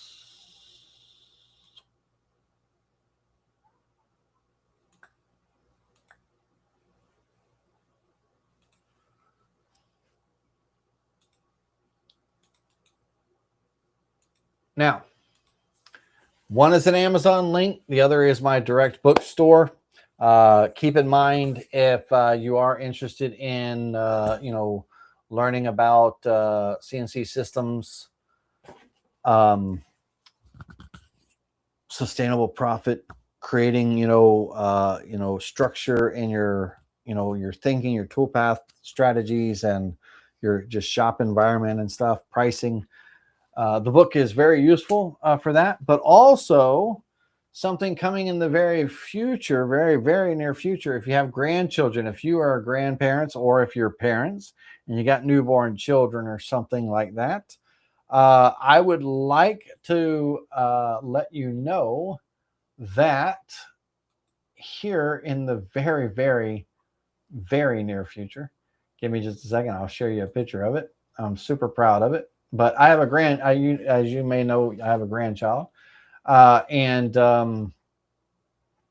that grandchild is gonna be a little adventurous, I think, and I'm super happy with that. And let's see here. I am starting. I think I'm going to do it as a YouTube series too, but for right now, it's just books. But I have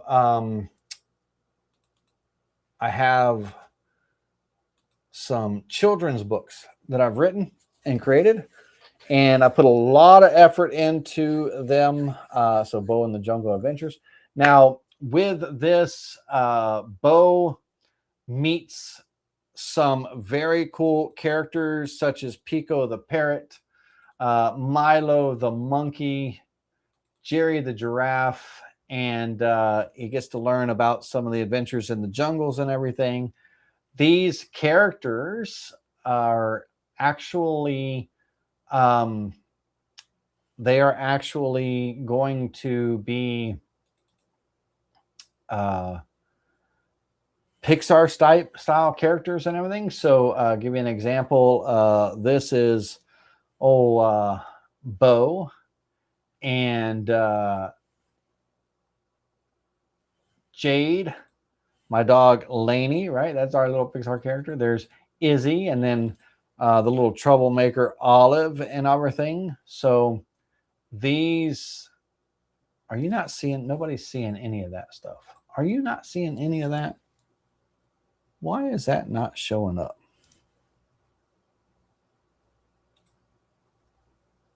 Hold on a second.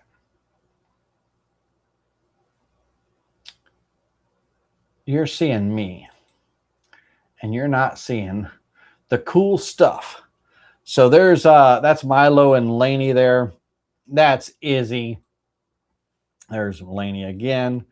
Let's see. There's Jade, Bo, Milo the monkey, Pico the parrot, and Jerry the giraffe here. But this is the first book that's coming out, children's book, Bo and the Jungle, Bo and the Jungle of Wonders, and I'm super proud of these. It's going to be, I think it's going to be an animated series on YouTube. I've worked hard on the animations, and just for fun and kicks and giggles, I am going to share with you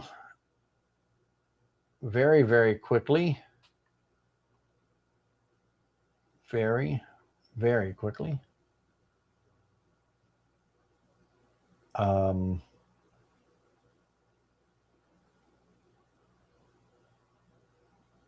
A little sample.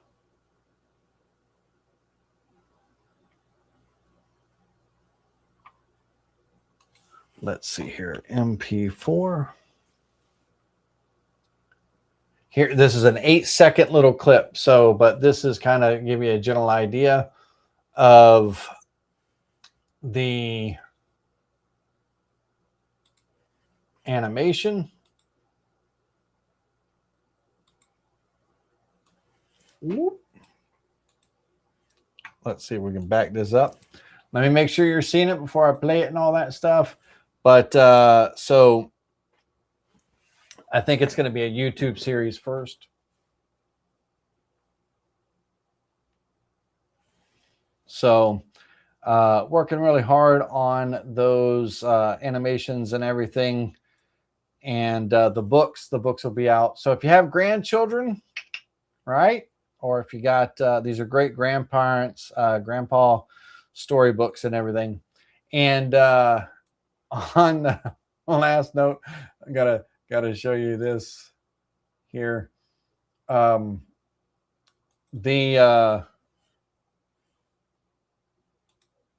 on, let me mute this. So this is me. That's Pixar me.